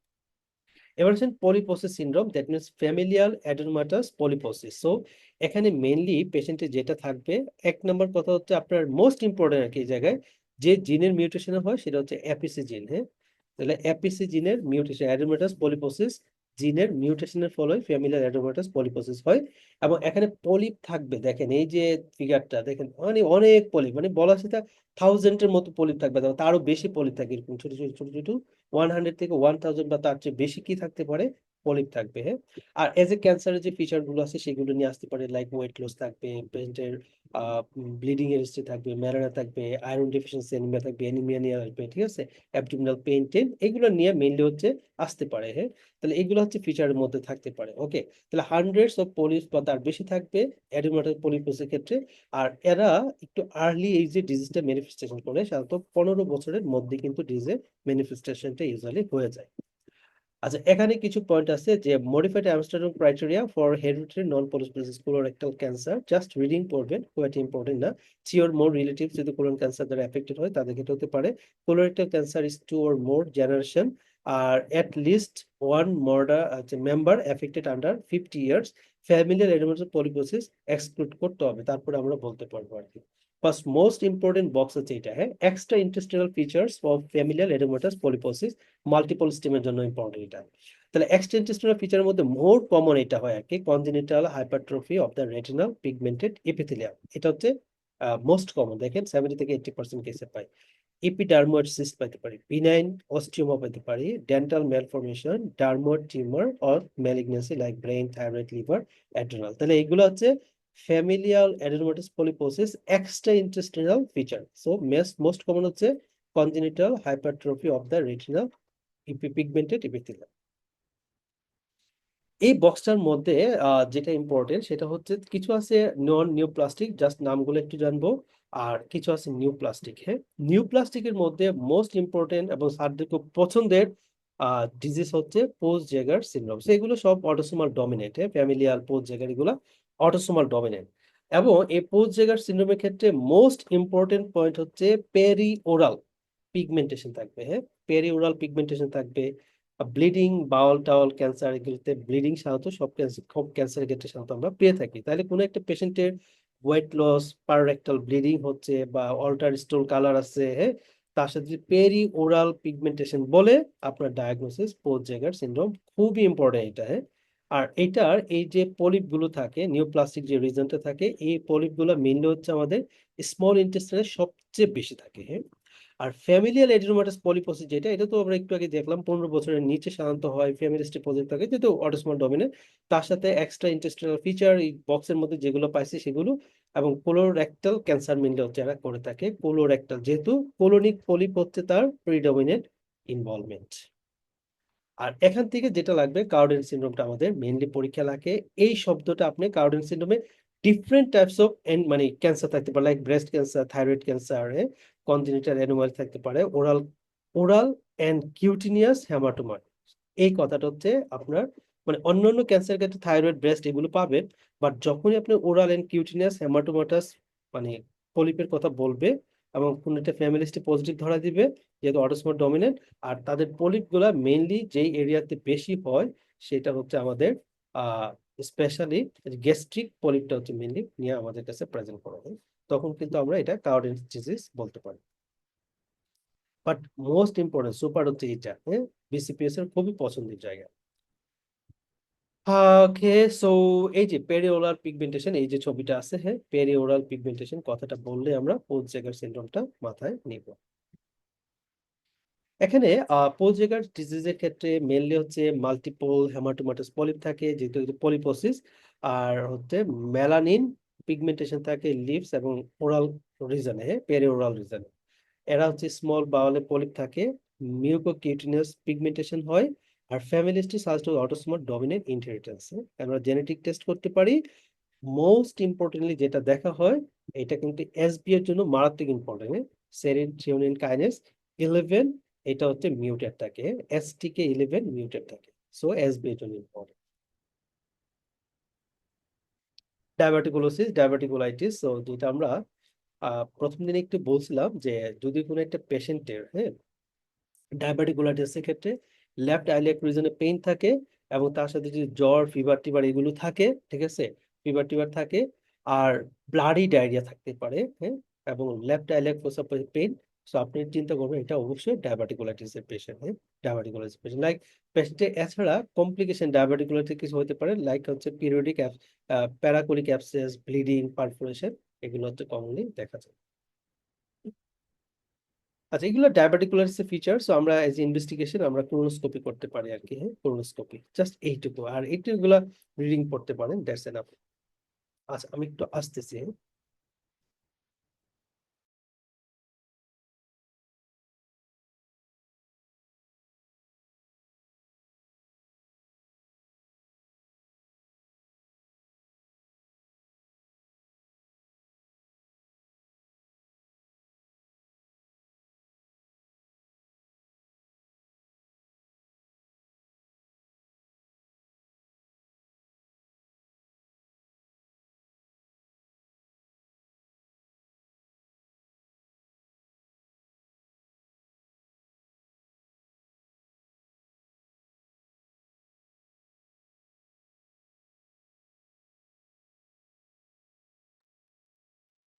আচ্ছা, এরপরে আমরা যদি আসি তাহলে ল্যাক্সেটিভ কি কি টাইপ আছে, হ্যাঁ, এখান থেকে বাল্ক ফর্মি ল্যাক্সেটিভ কারা এসব গুলা হাস যেটা আছে, এটা স্টিমুলেট ল্যাক্সেটিভের একটা নাম মনে রাখতে পারেন, সেন্না, হ্যাঁ, এটা হচ্ছে স্টিমুলেট ল্যাক্সেটিভ।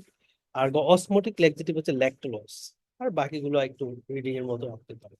তো এখানে মেইনলি যেটা আমাদের দরকার এসবি রিলেটেড করে, ল্যাক্সেটিভ যদি মিস ইউজ করে তাহলে যেটা হয় সেটা হচ্ছে মেলানোসিস কোলাই হতে পারে, হ্যাঁ।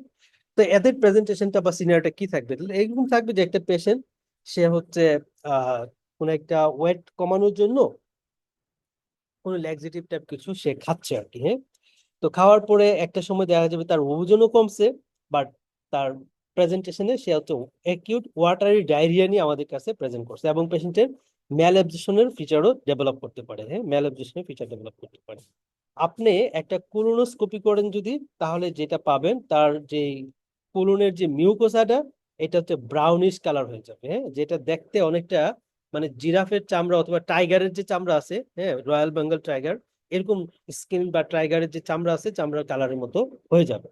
সো এটাকে বলা হচ্ছে মেলানোসিস কোলাই। তাহলে মেইনলি ওয়াটারি ডায়রিয়া নিয়ে আমাদের কাছে আসবে, অর্থাৎ তার কেউ কোনো একটা পেশেন্ট যদি অনেকদিন যাবত ল্যাক্সেটিভ ইউজ করে আর কি, অনেকদিন যাবত, তাহলে একটা সময় পরে দেখা যাবে তার হঠাৎ করে অ্যাকিউট ওয়াটারি ডায়রিয়া ডেভেলপ করলো, এবং আমি একটা কোলোনোস্কোপি করলাম, সেখানে যদি দেখি যে ব্রাউন ডিসকালারেশন অফ দা কোলোনিক মিউকুজা, যেটা শেপটা বা ফর্মটা অনেকটা মানে জিরাফ অথবা টাইগার স্কিনের মতো হয়, তখন আমি চিন্তা করবো এটা হচ্ছে মেলানোসিস কোলাই, হ্যাঁ, মেলানোসিস কোলাই।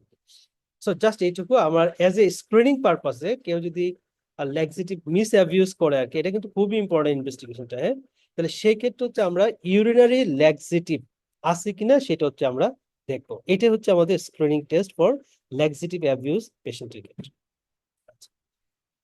আর সাধারণত পেশেন্ট গুলা অ্যানোরেক্সিয়া নার্ভোসা অথবা বুলিমিয়া নার্ভোসা টাইপ পেশেন্ট হতে পারে, যেটা আমরা জানি বুলিমিয়া নার্ভোসার ক্ষেত্রে হচ্ছে পেশেন্ট খাবে এবং রিপিটেডলি হচ্ছে সে কি করতে পারে, মানে সেলফ ইনডিউসড বমি করাইতে পারে, হ্যাঁ, বমি হতে পারে অ্যাজ এ রেজাল্ট হাতের বা আঙ্গুলের মধ্যে যা যে স্কিনে কিছুটা আলসারেটেড লেশন বা ইরোটেড থাকে ডিউ টু আপনার যেহেতু দাঁতের সাথে তাদের একটা কন্ট্রাকশন হয় আর কি, হ্যাঁ, সেই জন্য। আর অ্যানোরেক্সিয়া নার্ভোসা তাদের হচ্ছে হাইলি স্ট্রেনাস এক্সারসাইজ করবে, দৌড়াদৌড়ি করবে, তার সাথে হচ্ছে ল্যাক্সিটিভ হ্যাবিটস করবে, এবং বিএমআই এর পরিমাণ হচ্ছে 15 নিচে চলে নিয়ে নিয়ে আসবে আর কি, হ্যাঁ। এবং হাইপোথ্যালামিক অ্যামেনোরিয়া পেশেন্টের হচ্ছে ডেভেলপ করে। আদার্স বডি ওয়েট লসের ফিচার গুলো হচ্ছে এখানে পাওয়া যায়। হাসপার্ন ডিজিজ, তো এটার ক্ষেত্রে যেটা হয় সেটা হচ্ছে আমাদের যে কনজিনিটাল মানে গ্যাংলিয়নিক যে সেল থাকে, হ্যাঁ, সেই সেলগুলো হচ্ছে আমার অ্যাবসেন্ট থাকে ইন্টেস্টিনে। এজ এ রেজাল্ট মেইনলি হচ্ছে পেশেন্ট গুলো যেটা নিয়ে আসতে পারে সেটা হচ্ছে আমাদের যে জায়গাগুলোতে অ্যাবসেন্ট থাকে সেগুলো হচ্ছে মেগাকোলন ডেভেলপ করে, এবং তার ডিস্টাল পোর্শনটা দেখা যায় হচ্ছে কনস্ট্রিক্টেড থাকে। তো এই হিসাবে পেশেন্ট গুলো দেখা যায় আমার ইন্টেস্টিনাল অবস্ট্রাকশন নিয়ে আমাদের কাছে প্রেজেন্ট করতে পারে। খুব ইম্পর্টেন্ট কেস না, মেইনলি সার্জারিতে ডিল করে আর কি। আর এখানে আমাদের যে জিনের মিউটেশন হয় সেটা যে রেড প্রোটো অঙ্কোজেনের মিউটেশন এটা হতে পারে আর কি, রেড প্রোটো অঙ্কোজেনের মিউটেশন। তাহলে কোন সেলের অ্যাবসেন্ট হয়? গ্যাংলিয়নিক সেলের অ্যাবসেন্ট এটা মেইনলি হয়ে থাকে, হ্যাঁ। তাহলে আলটিমেটলি তার মধ্যে যেটা হয় কনস্টিপেশন ডেভেলপ করতে পারে, ইন্টেস্টিনাল ডিস্টেনশন হয় ডিউ টু অবস্ট্রাকশন, অর্থাৎ মানে প্রক্সিমাল পোর্শনটা হচ্ছে ডিস্টেন্ডেড থাকে, খাবার লোডেড হয়ে থাকে, হ্যাঁ। ডিস্টাল পোর্শনটা হচ্ছে কনস্টিপেটেড টাইপ, অর্থাৎ কন্ট্রাক্টেড থাকে, কনস্টিপেশন টাইম নিয়ে আসে, টাইপ নিয়ে আসে, সাথে হচ্ছে ভমিটিং থাকতে পারে আর কি, ভমিটিং। আমরা হচ্ছে ফুল থিকনেস বায়োপসি করে দেখতে পারি যে তার যে প্লেক্সার গুলো আছে নার্ভ সেগুলো ঠিকঠাক আছে কিনা। ওকে, এখান থেকে cause of acute chronic pseudo obstruction just reading পড়েন তাহলে হবে। পোরাইটাস এনআই কি কারণে হয়? থ্রেড ওয়ার্মটাই মেইনলি ইম্পর্টেন্ট এখানে, এছাড়া অন্যান্য কি কি কারণে হতে পারে। আচ্ছা, এখানে ইনফ্লামেটরি বাউল ডিজিজ, তাহলে ইনফ্লামেটরি বাউল ডিজিজ তো আমাদের দুইটাই আছে, একটা হচ্ছে আলসারেটিভ কোলাইটিস আর একটা হচ্ছে আমাদের ক্রোনস ডিজিজ, হ্যাঁ। আলসারেটিভ কোলাইটিস আর একটা হচ্ছে ক্রোনস ডিজিজ। সো এখানে প্রেজেন্টেশনটা কি থাকবে? প্রেজেন্টেশনটা হচ্ছে আপনার সাধারণত আলসারেটিভ কোলাইটিস হচ্ছে আহ ইউজুয়ালি পেশেন্টের অ্যাবডোমিনাল পেইন থাকে, ব্লাডি ডায়রিয়া পাস করে, এবং কখনো কখনো ডায়রিয়াল যে ইপিসোডটা থাকে সেটা হচ্ছে আমার 5 বার 6 বার 7 বারের চেয়ে বেশি থাকতে পারে, ঠিক আছে। তো এটা থাকবে। আর এটাতে মোটামুটি আমরা ধরে নিই যে এটা আলসারেটিভ কোলাইটিস হতে পারে, হ্যাঁ। এবং যেহেতু এটা kind of inflammatory condition, so inflammatory feature teacher থাকতে পারে। আচ্ছা, বাট আলসারেটিভ কোলাইটিস সাথে যে জিনিসটা আমাদের ইম্পর্টেন্টলি মনে রাখতে হবে অ্যাসোসিয়েশনের ক্ষেত্রে সেটা হচ্ছে এটার সাথে প্রাইমারি স্ক্লেরোজিং কোলাঞ্জাইটিস হয় লিভারে, হ্যাঁ। লিভারে এটা কিন্তু খুব ইম্পর্টেন্ট, মানে অ্যাজ ফর অ্যাসোসিয়েশনের ক্ষেত্রে, হ্যাঁ। তো আলসারেটিভ কোলাইটিস পেশেন্টের দেখা যায় প্রাইমারি biliary স্ক্লেরোসিস হয়। অর্থাৎ প্রাইমারি biliary স্ক্লেরোসিস হলে কি হবে? পেশেন্টের হচ্ছে এএলপির পরিমাণ বাড়বে, বিলিরুবিনের পরিমাণ বাড়বে, এবং পেশেন্টের হচ্ছে ইচিং ডেভেলপ করবে, হ্যাঁ। ইচিং ডেভেলপ করে, যেহেতু বাইল সল্টের জন্য মেইনলি হচ্ছে তার অবস্ট্রাকটিভ জন্ডিসের ফিচার নিয়ে আসে, সেজন্য ইচিং থাকতে পারে, হ্যাঁ। তাহলে সোজা কথা, কোনো একটা যদি পেশেন্টের আলসারেটিভ কোলাইটিস থাকে এবং সেই পেশেন্ট যদি এএলপি বেশি থাকে তাহলে আমরা diagnosis liver related primary sclerosing colitis, অথবা কোনো একটা পেশেন্টে এএলপি টেলপি বেশি আছে, প্রাইমারি স্ক্লেরোজিং এর ফিচার আছে, তার সাথে ডায়রিয়া দেওয়া আছে, হ্যাঁ, ডায়রিয়া ব্লাডি ডায়রিয়া পাস করতেছে, তখন কিন্তু আপনার ডায়াগনোসিস আলসারেটিভ কোলাইটিস, এটা একটা পয়েন্ট। আচ্ছা, ক্রোনস ডিজিজের ক্ষেত্রে কি হবে? ক্রোনস ডিজিজটা হচ্ছে যেহেতু এটা আমাদের দেখা যায় একদম মানে ফুল ভাউলকে ইনভলভ করতে পারে, তো মাউথ টু অ্যানাসে যে কোনো জায়গায় ইনভলভমেন্ট করতে পারে। তো দেখা যায় এটা মানে কন্টিনিউয়াস লেশন নিয়ে আসে না, এটা হচ্ছে স্কিপ, অর্থাৎ একটু জায়গায় ভালো থাকবে, আরেকটু জায়গায় ধরবে, আরেকটু জায়গায় ভালো হবে, আরেকটু জায়গায় ধরবে। এবং যেটা বলা হয় যে আলসারেটিভ কোলাইটিসে মিউকোজা এবং সাবমিউকোজাটা হচ্ছে মেইনলি ইনভলভমেন্ট হয়, হ্যাঁ। ইনফ্লাম হয়, ইনভলভ হয়, যার জন্য হচ্ছে মানে মিউকোজা এবং সাবমিউকোজাল শেডিং হতে পারে। এবং অনেক সময় দেখা যায় এই মানে মিউকোজা সাবমিউকোজাটা হচ্ছে আপনার প্যারাঙ্কুলেটেড থাকে, অর্থাৎ পলিপের মতো দেখা যায়, পলিপ। তাহলে পলিপিন নেচার বা প্যারাঙ্কুলেটেড পাইতে পারি আমরা আলসারেটিভ কোলাইটিসের ক্ষেত্রে। তো এই যে পলিপে একটা ইনফ্লামেশন চলে, সো এই জায়গাতে নিউট্রিফিল আসে, নিউট্রিফিল আসে অ্যাবসেস ফর্ম করতে পারে, হ্যাঁ, অ্যাবসেস। তাহলে ক্রিপ্ট যেগুলো আছে, ক্রিপ্টে অ্যাবসেস, এগুলো কিন্তু আমার আলসারেটিভ কোলাইটিসের ক্ষেত্রে আমরা পেতে পারি, হ্যাঁ, ক্রিপ্ট অ্যাবসেস, সো এটা ইম্পর্টেন্ট। শেষ। তাহলে এটা হচ্ছে আমরা পেতে পারি, জাস্ট একটু আমি আসতেছি।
ওকে, তো যেটা বলছিলাম যে আমাদের আলসারেটিভ কোলাইটিসে যেটা হচ্ছে যে ইনফ্লামেশন চলে মিউকোজা লেভেলে, এইখানে আমার নিউট্রোফিলটা আগে আসতে পারে। নিউট্রোফিলটা আসলে কি করে, সে হচ্ছে ক্রিপ্ট অ্যাবসেস করে, হ্যাঁ, অ্যাবসেস তৈরি করে। তাহলে ক্রিপ্ট অ্যাবসেস হচ্ছে মেইনলি আমরা আলসারেটিভ কোলাইটিসের ক্ষেত্রে পাবো, হ্যাঁ, পাবো। ওকে, এটা একটা ইম্পর্টেন্ট পয়েন্ট। আরেকটা হচ্ছে যখন মিউকোজা সাবমিউকোজা গুলো হচ্ছে আপনার শেডিং হয়ে যাবে, শেডিং হলে তার সাথে সাথে আমার যে গবলেট সেল আছে, এই গবলেট সেলগুলো কিন্তু শেডিং হয়ে বের হয়ে যাবে। তার এই গবলেট সেলের ডেফিসিয়েন্সি থাকে আলসারেটিভ কোলাইটিসের ক্ষেত্রে। কিন্তু ক্রোনস ডিজিজের ক্ষেত্রে আমরা এই ধরনের ফিচার পাবো না। অর্থাৎ এখানে হচ্ছে আমাদের যেটা আমরা পাবো না সেটা হচ্ছে ক্রিপ্ট অ্যাবসেসও পাবো না। গবলেট সেল ক্রোনস ডিজিজে আরো বরঞ্চ বাড়ে, কমে না, হ্যাঁ। এবং এখানে দেখা যায় মানে গ্রানুলোমা ফর্মেশন করে, হ্যাঁ, ক্রোনস ডিজিজের ক্ষেত্রে গ্রানুলোমা ফর্মেশন হয়, নন ক্যাজেটিং টাইপ করে গ্রানুলোমা ফর্মেশন হয়। আর ক্রোনস ডিজিজটা যেটা ulcerative colitis mucosa and সাবমিউকোজা involvement হয়, এর বেশি সে লেয়ার ইনভলভ করে না। সো মিউকোজার শেডিংটা থাকে, সেই জন্য হচ্ছে এখানে ব্লিডিংটা বেশি হয় আলসারেটিভ কোলাইটিসে। কিন্তু ক্রোনস ডিজিজের ক্ষেত্রে কিন্তু ব্লিডিং থাকতে পারে, কিন্তু আলসারেটিভ কোলাইটিসে বেশি থাকে আর কি, হ্যাঁ।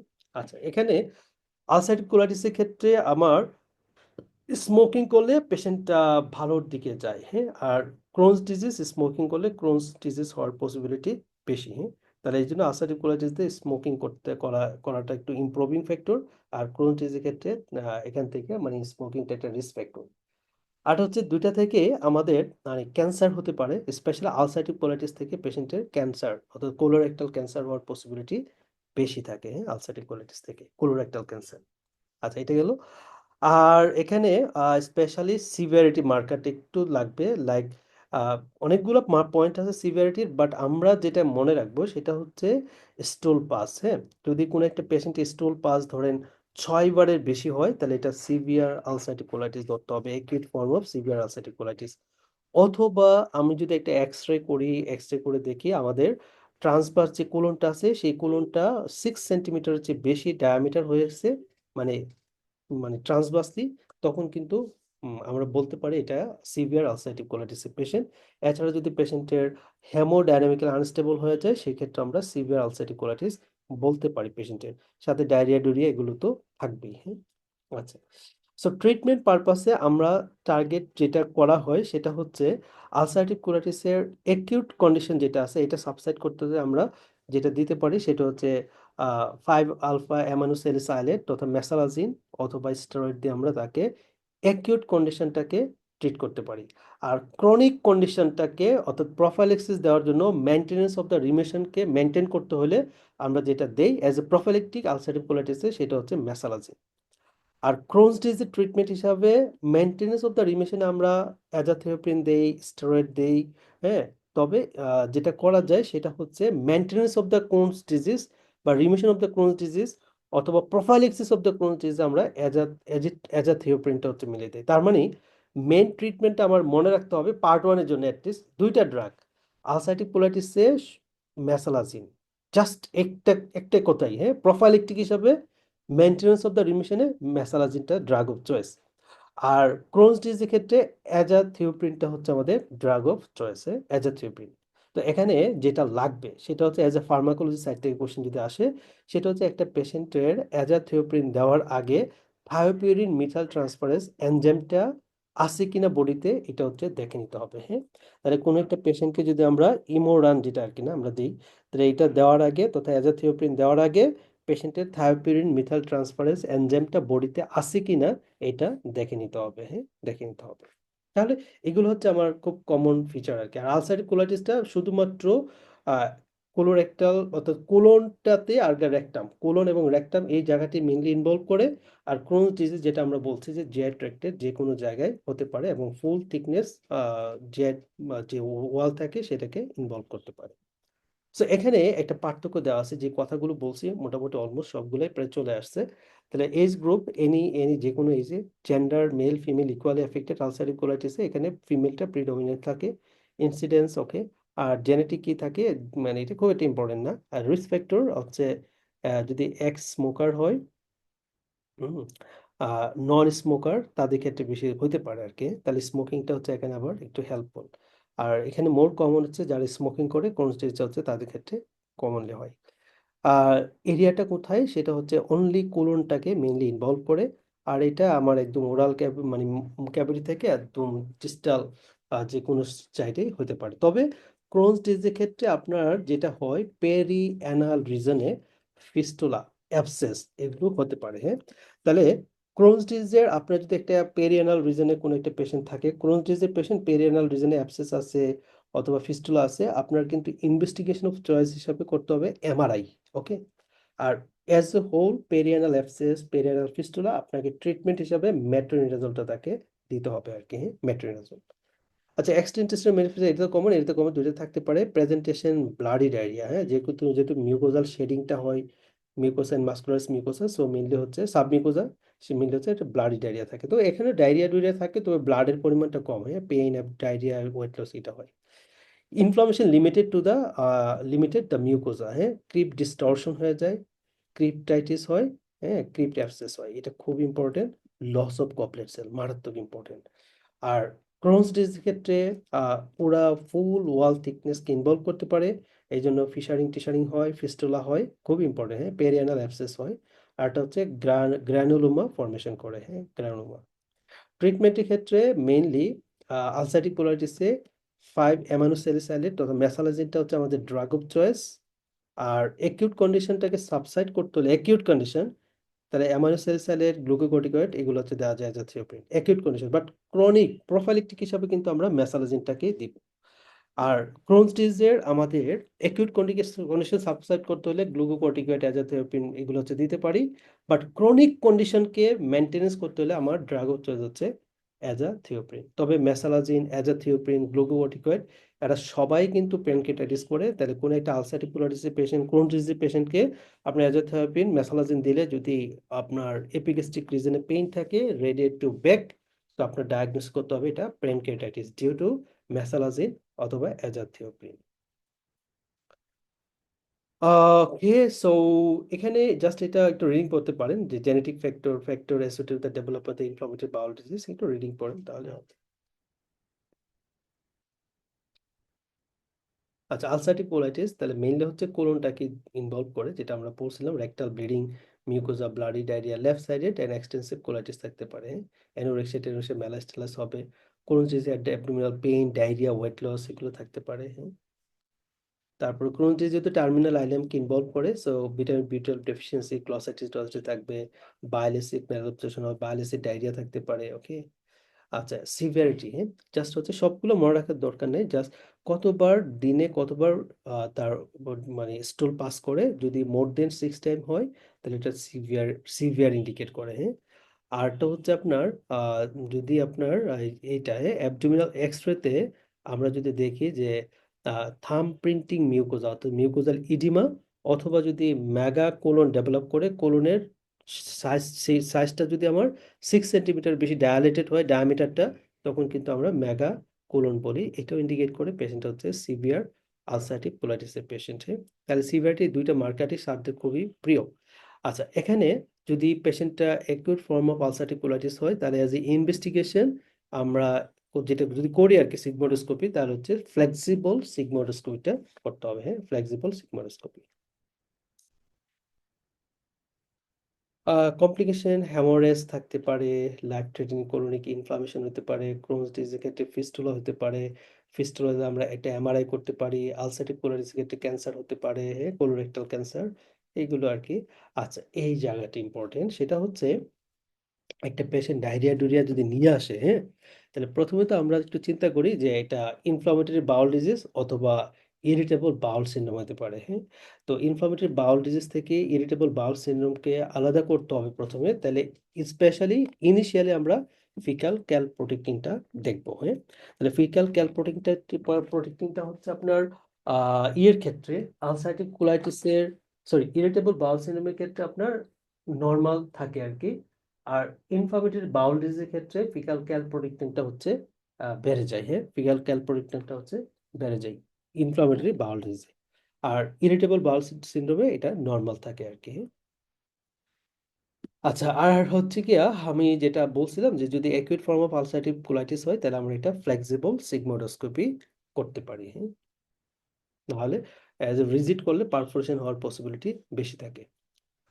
আচ্ছা, এই জায়গাতে এক্সট্রা ইন্টেস্টিনাল ম্যানিফেস্টেশন বা কমপ্লিকেশন ইনফ্লামেটরি বাউল ডিজিজের তার মধ্যে হচ্ছে পায়োডার্মা গ্যাংগ্রেনোজম খুব ইম্পর্টেন্ট। অর্থাৎ কোনো একটা পেশেন্টের ডায়রিয়া ডুরিয়া আছে, ওকে, বা কোনো একটা পেশেন্ট আলসারেটিভ কোলাইটিসের পেশেন্ট অথবা ক্রোনস ডিজিজের পেশেন্ট, সেই পেশেন্টের শিনের দিকে একটা আলসারেটেড লেশন তৈরি হলো, সো আপনার ডায়াগনোসিস এটা পায়োডার্মা গ্যাংগ্রেনোজম। অথবা শিনের দিকে যদি সাবকিউটিনিয়াস ফ্যাটি টিস্যুর ইউরাথিমাটাস থাকে, ইনফ্ল্যাম থাকে, পেইন থাকে, নোডুলার ইন অ্যাপিয়ারেন্স থাকে, ইউরাথিমাটাস কিন্তু খেয়াল রাখেন, তাহলে সেটা হচ্ছে ইউরাথেমা নোডোসাম হতে পারে। হ্যাঁ, ইউরাথেমা নোডোসাম হতে পারে। সো এই দুইটা মেইনলি এক্সট্রা ইন্টেস্টিনাল কমপ্লিকেশন বা প্রেজেন্টেশন পরীক্ষায় আসে আর কি। এছাড়া যদি আমরা অ্যাক্টিভ কিনা ডিজিজটা তাহলে বুঝতে হলে conjunctivitis iritis, episcleritis, mouth ulcer, fatty liver, liver abscess, mesenteric বা পোর্টাল ভেইন থ্রম্বোসিস, এগুলো যদি থাকে তাহলে আমরা অ্যাক্টিভ ডিজিজ চিন্তা করতে পারি।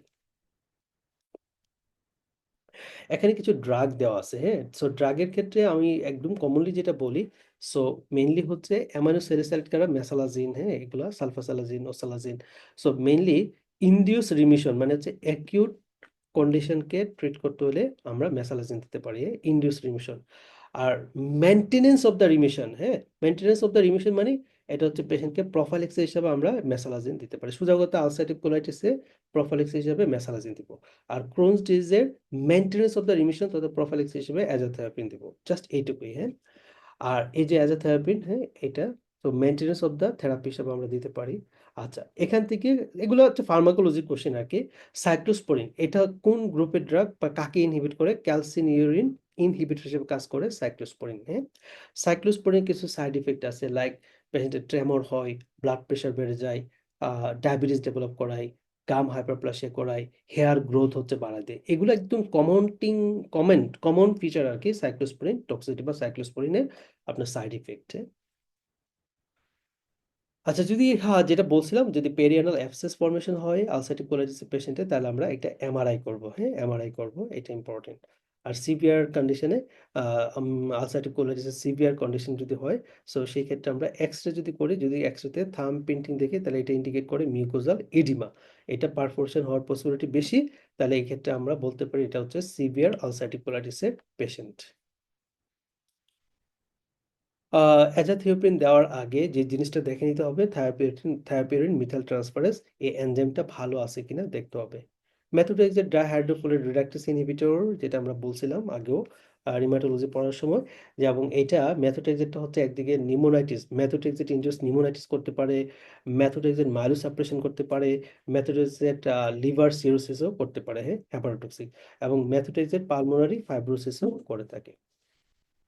সাইক্লোস্পোরিন যেটা বলছিলাম যে তাদের ট্রেমর হয়, হ্যাঁ, নিউরোপ্যাথি হয়, হার্সুটিজম হয়, গাম হাইপারপ্লাসি করে, ব্লাড প্রেশার বাড়ায় দেয়, ডায়াবেটিস করে থাকে, হ্যাঁ, এই ধরনের ফিচারগুলো হচ্ছে সাইক্লোস্পোরিন করে।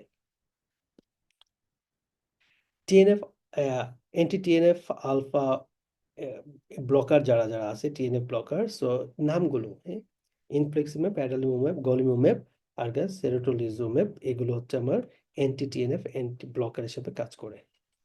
আচ্ছা, জ্যানাস কাইনেস ইনহিবিটর, স্পেশালি টফাসিটিনিব, হ্যাঁ, জ্যানাস কাইনেস ইনহিবিটর বা জ্যাক2 ইনহিবিটর হিসেবে কাজ করে। অ্যান্টি টিএনএফ ব্লকার কারা, নামগুলো জানবেন তাহলে হবে। হ্যাঁ, নামগুলো জানতে হবে, ঠিক আছে। আচ্ছা, এখানে আলসারেটিভ কোলাইটিসের ট্রিটমেন্ট অ্যাজ এ হোল, মানে পার্ট ওয়ান তো আর সব লাগবে না, শুধুমাত্র আপনি এটাই জানবেন, তার মেইনটা হচ্ছে তাকে অ্যামাইনো স্যালিসাইলেট তথা মেসালাজিনটা হচ্ছে আমরা তাকে দিব আর কি, মেসালাজিন। এখন যদি শুধুমাত্র, এটা একটু খেয়াল রাখতে হবে, যদি শুধুমাত্র কোলন মানে মানে জাস্ট হচ্ছে রেকটামকে ইনভলভ করে, রেকটাস কোলাইটিস ডেভেলপ করে, সেক্ষেত্রে পার রেকটাল মেসালাজিন, এখানে যেটা বললে 5 অ্যামাইনো স্যালিসাইলেট সাপোজিটরি দিতে হবে অথবা পার রেকটাল মেসালাজিন দিব। হ্যাঁ, আর যদি ধরেন আমাদের ট্রান্সভার্স কোলন, লেফট সাইডের রাইট সাইডের কোলনকে ইনভলভ করে, তাহলে সেক্ষেত্রে হচ্ছে আমরা ওরাল মেসালাজিনটা হচ্ছে আমরা দিতে পারি, ওরাল মেসালাজিন। একদিন কন্ডিশন সাবসাইড করতে হলে আমাদের স্টেরয়েডকে নিয়ে আসতে হয়, আইবি মিথাইল প্রেডনিসিলিনও দেওয়া যেতে পারে। ফিস্টুলা অ্যান্ড পেরিয়ানাল ডিজিজ, তো অবশ্যই আমরা এমআরআই করবো in case of Crohn's disease, হ্যাঁ, ক্রোনস ডিজিজের ক্ষেত্রে। আর তার সাথে অ্যান্টিবায়োটিক হিসাবে আমরা মেট্রোনিডাজল দিব, হ্যাঁ, মেট্রোনিডাজল। প্রেগনেন্সির ক্ষেত্রে স্পেশালি মেসালাজিন অথবা অ্যাজাথিওপ্রিন, এগুলো হচ্ছে সেফ ড্রাগ। হ্যাঁ, প্রেগনেন্সিতে এই সকল ড্রাগগুলো দেওয়া যায়। মাইক্রোস্কোপিক কোলাইটিস, হ্যাঁ, এটার ক্ষেত্রে আমার যেটা মনে রাখতে হবে যে মাইক্রোস্কোপিক কোলাইটিস ডেভেলপ করে যে সকল পেশেন্টরা আপনার ওমিপ্রাজল খাবে অনেক দিন ধরে, তো একটা পেশেন্ট বলবে, অথবা অ্যানেসাইড খাবে অনেক দিন ধরে। একটা পেশেন্ট এরকম বলতে পারে যে তার ডিসপেপসিয়া ছিল, জার্ড আছে, সে অনেক দিন যাবত ওমিপ্রাজল খায়। একটা পেশেন্টের জয়েন্ট পেইনটের আছে, ব্যথাটা আছে, সে অনেকদিন যাবত অ্যানেসাইড খায়। সো এখন পেশেন্টের ওয়াটারি অ্যাকিউট ওয়াটারি ডায়রিয়া নিয়ে আমাদের কাছে প্রেজেন্ট করছে, নন ব্লাডি ডায়রিয়া নিয়ে প্রেজেন্ট করছে। সো আপনার ডায়াগনোসিস মাইক্রোস্কোপিক কোলাইটিস, জাস্ট এইটুকুই। হ্যাঁ, তাহলে একটা পেশেন্ট আপনার যদি অ্যানেসাইড প্রোটন পাম্প ইনহিবিটর খায়, খাওয়ার পরে যদি হ্যাঁ খায়, অথবা অ্যানেসাইডটা কেন খাচ্ছে, কোনো একটা আর্থ্রাইটিস বা কোনো একটা ডিজিজ আছে সেই জন্য খাচ্ছে, অথবা পিপিআই কেন খাচ্ছে, তার পেট ডিসপেপসিয়া কিছু আছে, এরপরে তার অ্যাকিউট ওয়াটারি ডায়রিয়া আছে। সো এটাই হচ্ছে মাইক্রোস্কোপিক কোলাইটিস। আর মেলানোসিস কোলাই হচ্ছে কিন্তু আপনার ল্যাক্সেটিভ অ্যাবিউস যারা করে তাদের ক্ষেত্রে হয়। আর এটা হচ্ছে মাইক্রোস্কোপিক কোলাইটিস হচ্ছে অ্যানেসাইড এবং পিপিআই এর সাথে রিলেটেড মেইনলি। আর ওয়াটারি ডায়রিয়া দুটাতেই কিন্তু আপনার ওয়াটারি ডায়রিয়া করে। আচ্ছা, ওকে। আর এখানে ইরিটেবল বাউল সিনড্রোম, সো ডায়াগনোসটা লাগতে পারে আমাদের এখানে মেইনলি কোনো একটা পেশেন্টের, স্পেশালি ফিমেল পেশেন্টের এটা বেশি থাকে প্রিডমিনেন্সি। সো কোনো একটা ফিমেল পেশেন্টের যদি একই সাথে বলে যে তার ডায়রিয়া এবং কনস্টিপেশন, হ্যাঁ, ডায়রিয়া ফলোড বাই কনস্টিপেশন অথবা কনস্টিপেশন ফলোড বাই ডায়রিয়া, অর্থাৎ কোনো একটা কোশ্চেনে যদি ডায়রিয়া এন্ড কনস্টিপেশন শব্দটা থাকে একই সাথে, তার সাথে কোনো মেন্টাল ইস্যু থাকে, সো আপনি যেটা বলতে পারেন, অথবা অ্যাবডোমিনাল পেইন থাকতে পারে, কলিক অ্যাবডোমিনাল পেইন হতে পারে, এগুলো যদি থাকে কোনো mental issue like anxious, depressed এরকম কথা বলে, তাহলে অবশ্যই আপনার ডায়াগনোসিস ইরিটেবল বাউল সিনড্রোম। অথবা সে ডেফিকেশন করলে তার ব্যথা, পেটের ব্যথা ভালো হয়ে যায়, তাহলে এটাই বলে দিবে আপনার ডায়াগনোসিস হচ্ছে ইরিটেবল বাউল সিনড্রোম। হ্যাঁ, ইরিটেবল বাউল সিনড্রোম। তাহলে এটা হচ্ছে মোস্টলি ইম্পর্টেন্ট। হ্যাঁ, একটা সাইকিয়াট্রিক ইলনেসের কথা বলবে, অ্যাংজাইটি, ডিপ্রেশন, সোমাটাইজেশন মানে উল্টাপাল্টা সিমটোমেটিক কথা বলবে, নিউরোসিসের কথা বলবে, প্যানিক অ্যাটাকের কথা বলবে, একটা সাইকোলজিক্যাল ইভেন্ট তার সাথে অ্যাসোসিয়েটেড থাকতে পারে। তাহলে ডেফিকেশনের পরে ব্যথা, পেটের ব্যথা কমে যেতে পারে, অথবা পেশেন্টের হচ্ছে diarrhoea followed by constipation, constipation followed by diarrhoea. So এই ধরনের কথা বললে আর মেন্টাল ইস্যুর কথা বললে আমি অবশ্যই ইরিটেবল বাউল সিনড্রোমের দিকে থাকবো। তাহলে ক্লিনিক্যাল ফিচার্স এইগুলাই, অ্যাবডোমিনাল পেইন এবং ডেফিকেশন করলে পেইনটা হচ্ছে রিলিফ হবে। হ্যাঁ, রিলিফ হবে। ওকে, এটা ইম্পর্টেন্ট। কনস্টিপেশন থাকতে পারে, ডায়রিয়া থাকতে পারে, হ্যাঁ, দুইটাই প্রেজেন্ট করতে পারে। কনস্টিপেশন থাকলে আমরা ল্যাক্সেটিভ, ল্যাকটোলোজ দিতে পারি। আর হচ্ছে আর ডায়রিয়া যদি প্রিডমিনেন্ট থাকে তাহলে তাকে আমরা লোপিরামাইড দিতে পারি। হ্যাঁ, আর যদি কোলিক অ্যাবডোমিনাল পেইন থাকে তাহলে মেবিভেরিন দিয়ে আমরা তাকে ট্রিটমেন্টটা করতে পারি। হ্যাঁ, ট্রিটমেন্ট ইম্পর্টেন্ট না, মেইনলি হচ্ছে ডায়াগনোসিসটা হচ্ছে আমাদের এখানে আসলে লাগবে। তো তার কিছু অ্যাডভাইস থাকে। হ্যাঁ, এইটা পুরাটাই একটু পড়বেন, অ্যাডভাইস রিলেটেড কি কি থাকে। হ্যাঁ, এটা মেনলি মাল্টিপল স্টেম রিলেটেড থাকতে পারে কোশ্চেন থাকলে। হ্যাঁ, ডায়েটরি অ্যাডভাইস, অর্থাৎ এটা একটা বক্স থাকার কথা। কি কি অ্যাডভাইস দিব এরকম কিছু একটা আছে মনে হয়, পরে পাবো। তো এটা মেনলি হচ্ছে একটু আমরা একটু পড়বো। তো খাবার দাবার সে রেগুলারলি খাবে। হ্যাঁ, রেগুলারলি খাবে, টাইম মেনটেন করে খাবে, পানি, পর্যাপ্ত পরিমাণ পানি খাবে, চা টা কফি এগুলো খাওয়া বাদ দিতে হবে, স্পাইসি ফুড বাদ দিতে হবে। হ্যাঁ, যদি গ্লুটেন রিলেটেড তার প্রবলেম থাকে গ্লুটেন বাদ দিতে হবে এগুলো। আর যদি তার মেন্টাল ইস্যু, অ্যাংশাস, ডিপ্রেশন এগুলো থাকে, তাহলে আমরা ট্রাইসাইক্লিক অ্যান্টি ডিপ্রেসেন্ট দিতে পারি। বাট ম্যানেজমেন্টটা খুব বেশি এটা আসবে না। বাট মেইন স্পেশালি আমাদের যেটা লাগবে সেটা হচ্ছে ডায়াগনোসিসটা। আচ্ছা, ইসকেমিক বা ইসকেমিক গার্ড ডিজিজ, আচ্ছা এখানে একটু ম্যানেজমেন্ট পারপাসে যেটা একটু জানতে হবে, যেটা আর কি, যদি ডায়রিয়া প্রিডোমিনেন্ট থাকে তাহলে তাকে অবশ্যই আমরা লোপেরামাইড দিব। হ্যাঁ, এটা একটু খেয়াল রাখতে পারি। আর যদি পেশেন্টের কনস্টিপেশন প্রিডোমিনেন্ট থাকে তাহলে হচ্ছে আমরা তাকে ল্যাকটোলোজ, এসবগুলো হাস্ক এগুলো দিব। আর যদি তার পেইন থাকে, অ্যাবডোমিনাল কলিকি পেইন থাকে, তাহলে আমরা মেবিবেরিনটা হচ্ছে আমরা তাকে প্রেসক্রাইব করবো। জাস্ট তিন সাইড থেকে তিনটা কথা। ডায়েটারি অ্যাডভাইস, এই বক্সটা কিন্তু ইম্পর্টেন্ট। হ্যাঁ, এই বক্সটা মাল্টিপল স্টেমের জন্য ইম্পর্টেন্ট। লাইক ইট রেগুলারলি করতে হবে। হ্যাঁ, মিল যেন কোনোভাবে মিস না হয়ে যায়। টেক টাইম টু ইট, অর্থাৎ সময় নিয়ে খাইতে হবে। এনশিওর এডিকুয়েট হাইড্রেশন মানে পর্যাপ্ত পরিমাণ পানি খাওয়া। Avoid carbohydrate and caffeinated drinks, এগুলো বাদ দিতে হবে। Reduce alcohol intake, reduce intake of resistant starches, insoluble fibre. Avoid foods with the artificial sweeteners. Consider এটা মানে ফার্মেন্টেবল অলিগো ডাই মোনোস্যাকারাইড হচ্ছে আমাদের বাদ দিতে হবে। আচ্ছা, consider the gluten free diet, consider lactose exclusion diet. Lactose exclusion diet খেতে হবে। তাহলে এগুলো একটু আমার অ্যাডভাইস মনে রাখতে হবে আর কি। স্মল বাউল ইস্কিমিয়া, হ্যাঁ, অ্যাকিউট স্মল বাউল ইস্কিমিয়া, এটার কোশ্চেনটা যেটা আমরা বলছিলাম যে কোনো পেশেন্টের যদি অ্যাট্রিয়াল ফিব্রিলেশন থাকে, তার সাথে অ্যাবডোমিনাল পেইন থাকে, ব্লাডি ডায়রিয়ার একটা মতো কন্ডিশন হয়, এবং পেশেন্টের ল্যাকটেটের পরিমাণ বেশি থাকে, পিএইচ এর পরিমাণ কমে যায়, মেটাবলিক অ্যাসিডোসিস ডেভেলপ করে, তাহলে এটা হচ্ছে অ্যাকিউট ইস্কেমিক কোলাইটিস। এবং মোস্ট কমন সাইট হচ্ছে স্প্লেনিক প্লেক্সার, হ্যাঁ, স্প্লেনিক প্লেক্সার। আর ক্রনিকও তো থাকতে পারে, তাই না? ক্রনিকও থাকতে পারে, সেটা হচ্ছে একটা পেশেন্টের যদি অ্যাথেরোস্ক্লেরোসিস থাকে, এবং অ্যাথেরোস্ক্লেরোসিস থেকে যদি আপনার পেশেন্টের লাইক আমাদের যে মেসেঞ্জারিক ভেসেলগুলো আছে এগুলোতে যদি অ্যাথেরোস্ক্লেরোসিস হয়, তাহলে ব্লাড সাপ্লাই কমে যাবে। অ্যাজ এ রেজাল্ট কি হবে, আমরা যখন খাবার খাবো, খাবার খাওয়ার পরে ইন্টেস্টিনে ব্লাড বেশি লাগবে খাবারটাকে মেটাবলাইজ বা ডাইজেশনের জন্য। তো দেখা যাবে ইন্টেস্টিনে পর্যাপ্ত পরিমাণে ব্লাড যাবে না, তখন হচ্ছে অ্যাবডোমিনাল পেইন হবে, ঠিক আছে, পেইন হবে, সেটা হচ্ছে আমরা ক্রনিক স্মল বাউল ইস্কিমিয়া বলতে পারি, হ্যাঁ। তাহলে ওইটা হচ্ছে অ্যাথেরোস্ক্লেরোসিস রিলেটেড করে হয়ে থাকে মেইনলি। আর এটা হচ্ছে অ্যাকিউট কন্ডিশনটা হচ্ছে আমাদের থ্রম্বো এম্বোলিজমের জন্য মেইনলি হয়, স্প্লেনিক প্লেক্সারটা হচ্ছে মোস্ট কমন জিনিস। তাহলে এরা হচ্ছে মেইনলি আমাদের অ্যাবডোমিনাল পেইন নিয়ে আসতে পারে, হ্যামোরেজ নিয়ে আসতে পারে, ব্লাড স্টুল, হ্যাঁ, অ্যাবডোমিনাল পেইন, তার সাথে অ্যাট্রিয়াল ফিব্রিলেশন। তাহলে এখানে মেইনলি যেহেতু থ্রম্বোলাইসিস থাকে, থ্রম্বোসিস থাকে, সো থ্রম্বোলাইসিস করা যেতে পারে, অ্যান্টিকোয়াগুলেন্ট পেশেন্টকে দিতে পারি। আচ্ছা, অ্যাকিউট কোলোনিক ইস্কিমিয়া একই কথা, ঠিক আছে। সো মোস্ট কমন সাইট হচ্ছে আমাদের স্প্লেনিক প্লেক্সার, এটা খুবই ইম্পর্টেন্ট আসার জন্য পরীক্ষায়। আমরা CT with the contrast imaging of the choice of as for the diagnosis.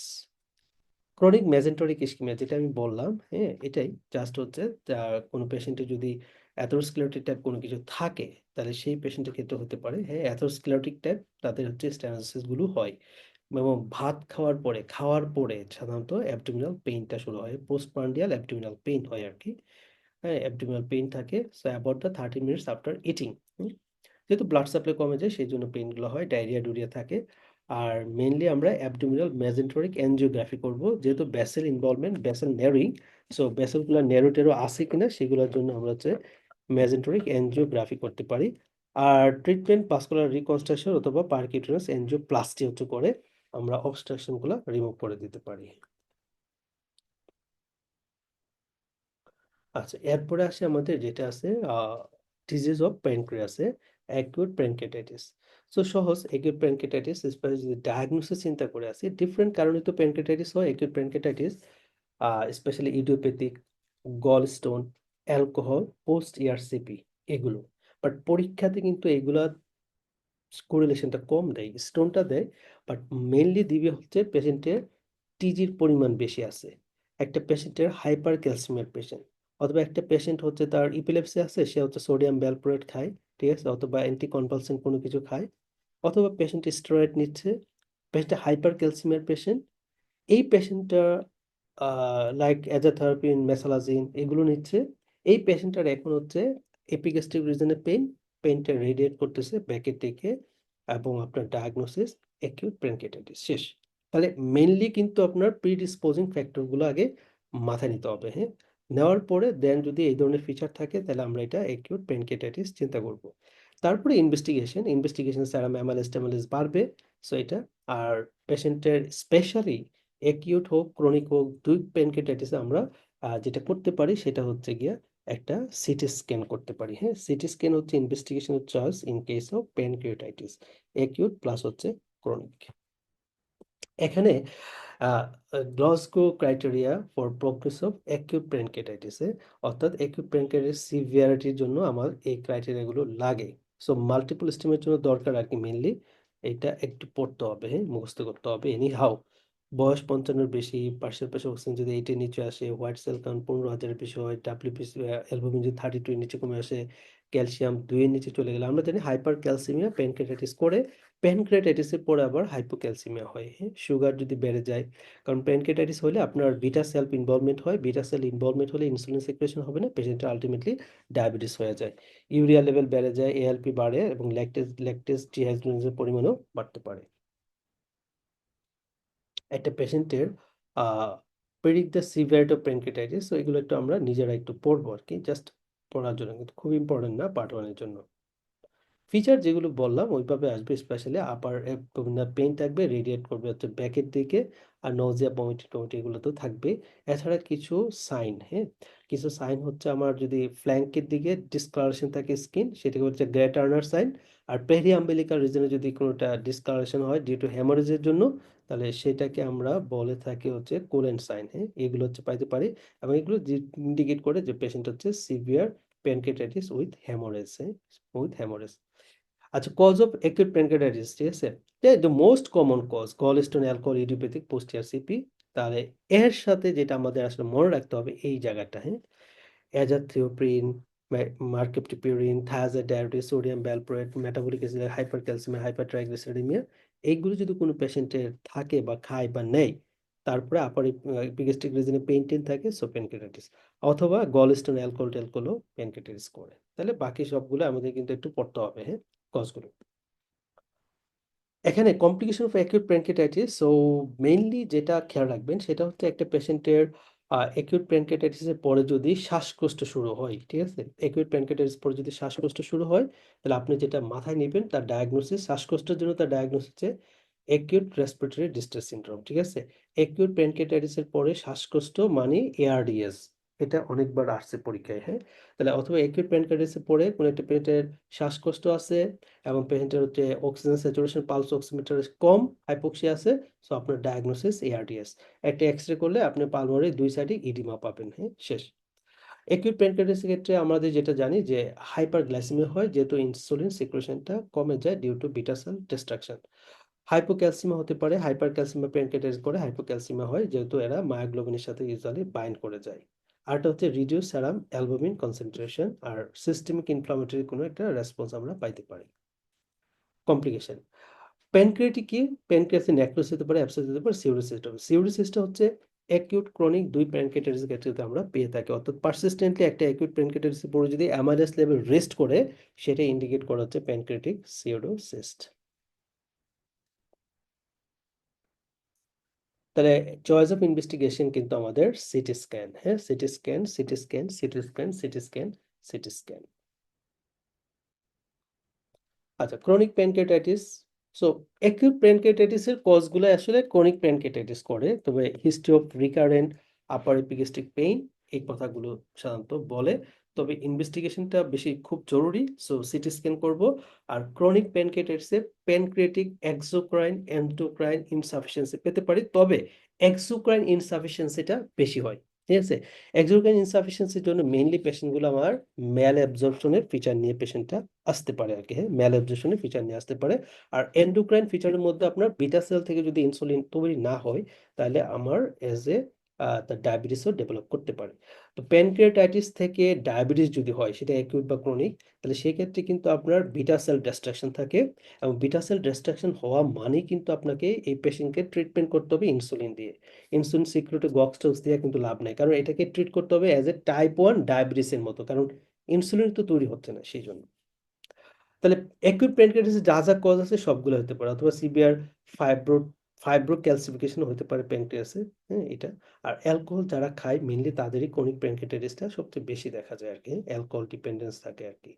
তাহলে লিনিং ফরওয়ার্ডে গেলে পেইনটা কমবে, আর ব্যাকের দিকে হচ্ছে পেইনটা হচ্ছে সাধারণত রেডিয়েট করবে। হুম, এই। আচ্ছা, cause of chronic pancreatitis, acute প্যানক্রিয়াটাইটিসে যা যা কজ আছে সবগুলাই, আর রিকারেন্ট অ্যাকিউট প্যানক্রিয়াটিক অ্যাটাক থাকবে, এটা হচ্ছে ক্রনিক প্যানক্রিয়াটাইটিস ইন্ডিকেট করবে।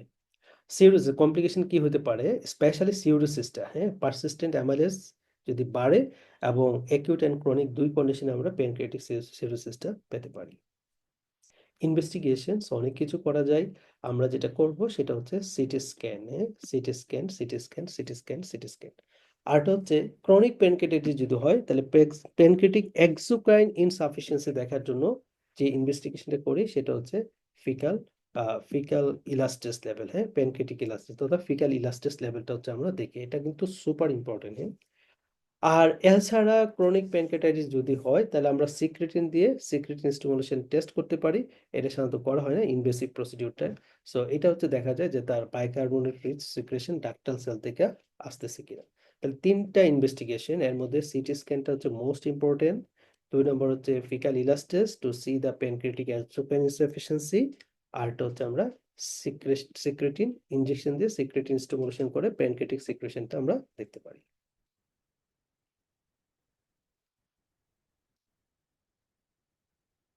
ইনভেস্টিগেশন যেগুলো বললাম এগুলোই, আর পেইন রিলিফ টিলিফ এগুলো লাগবে না। সিস্টিক এখানে হচ্ছে অ্যাডেনোকার্সিনোমা প্যানক্রিয়াস হতে পারে, প্যানক্রিয়াস যে ক্যান্সার গুলো হয় সাধারণত অ্যাডেনোকার্সিনোমা হয়ে থাকে মেনলি 90% কেসে। এবং হেড অফ দ্য প্যানক্রিয়াসে মানে এর প্রেজেন্টেশনটা তো আমরা মোটামুটি যে সবাই জানি, head of the pancreas, body of the pancreas যেখানে হয় সাধারণত আমার common bile duct pancreas hepatopancreatic duct যেটা, এটা ডিউওডেনাম ওপেন করে সেই জায়গাটা হচ্ছে ব্লক করে দেয়। এজ এ রেজাল্ট পেশেন্টগুলো অনেকটা অবস্ট্রাকটিভ জন্ডিসের ফিচার নিয়ে আসে। হ্যাঁ, তাহলে অবস্ট্রাকটিভ জন্ডিসের ফিচার থাকবে এবং পেশেন্টটা পেইনলেস থাকে সাধারণত, ইউজুয়ালি পেন থাকতে পারে, থাকলে এটা ব্যাকের দিকে রেডিয়েট করবে। আর হচ্ছে প্যানক্রিয়াটিক এক্সোক্রাইন ইনসাফিসিয়েন্সি ফিচার থাকতে পারে। আরেকটা হচ্ছে পেশেন্টের হচ্ছে mainly weight loss, cancer feature patient হিসেবে ওয়েট লস টেট লস এগুলো এসে থাকবে। তাহলে একটা হচ্ছে obstructive jaundice, fever, weight loss. হ্যাঁ, obstructive jaundice, fever, weight loss, পেশেন্টের পেইন ব্যাকের দিকে যদি রেডিয়েট করে তাহলে অবশ্যই আমরা প্যানক্রিয়াটিক কার্সিনোমা চিন্তা করব, অথবা ডিউ টু অবস্ট্রাকটিভ যেহেতু জন্ডিস আছে আর কি সেই জন্য। হ্যাঁ, আর এখানেও আমরা সাধারণত সিটি স্ক্যানটাকে আমরা চয়েস অফ ইনভেস্টিগেশন রাখতে পারি। তাহলে মেইনলি হচ্ছে থাকে স্মোকিং, ডায়াবেটিস, প্যানক্রিয়াটাইটিস তো এগুলো থাকতে পারে। ফিচার কি ওই যে যেগুলো অ্যাবডোমিনাল পেইন, ওয়েট লস, হ্যাঁ, অবস্ট্রাকটিভ জন্ডিসের ফিচার থাকে মেইনলি, অ্যাসিম্পটোমেটিকও থাকতে পারে। আচ্ছা, এখানে আমাদের ইনভেস্টিগেশন আমরা যেটা বলছিলাম সিটি স্ক্যানটা আসলে মোস্টলি করা হয়। এছাড়া আমরা ডায়াগনোসিস দিয়ে আরো কনফার্ম করতে চাই ইআরসিপি এমআরসিপি করতে পারি। তবে ইআরসিপিটা এখানে মেনলি মানে যদি বায়োপসি নেই আর কি আমরা, তাহলে ইআরসিপিটা হচ্ছে মেনলি করা যায় আর কি, বায়োপসি পারপাসে। তবে এমআরসিপিটা মেইনলি হচ্ছে আমরা পিবিএসসি পিএসসি তে করি এমআরসিপিটা। আর ইআরসিপিটা হচ্ছে আমাদের ডিওডানাম, ইন্টেস্টাইন, অথবা আমরা যদি কোনো বায়োপসি নিতে চাই, হ্যাঁ, প্যানক্রিয়াটিক বা ইয়ে থেকে, ডিউডেনাম থেকে বা লেশন থেকে, তাহলে সেই ক্ষেত্রে হচ্ছে আমরা ইআরসিপি উইথ বায়োপসি করতে পারি। ট্রিটমেন্ট তো ইউজুয়ালি ক্যান্সার সার্জিক্যালি রেসেক্টেড করতে হবে আর কি। ওকে, তাহলে এই হচ্ছে আমাদের জিআইটি থেকে যেগুলো দরকার ছিল একদম, স্পেশালি এসবি বলি অথবা মাল্টিপল স্টেম কোশ্চেন বলি, এইটা হচ্ছে সামগ্রিক আলোচনাটা। হ্যাঁ, ওকে, আর কেউ কিছু বলবেন?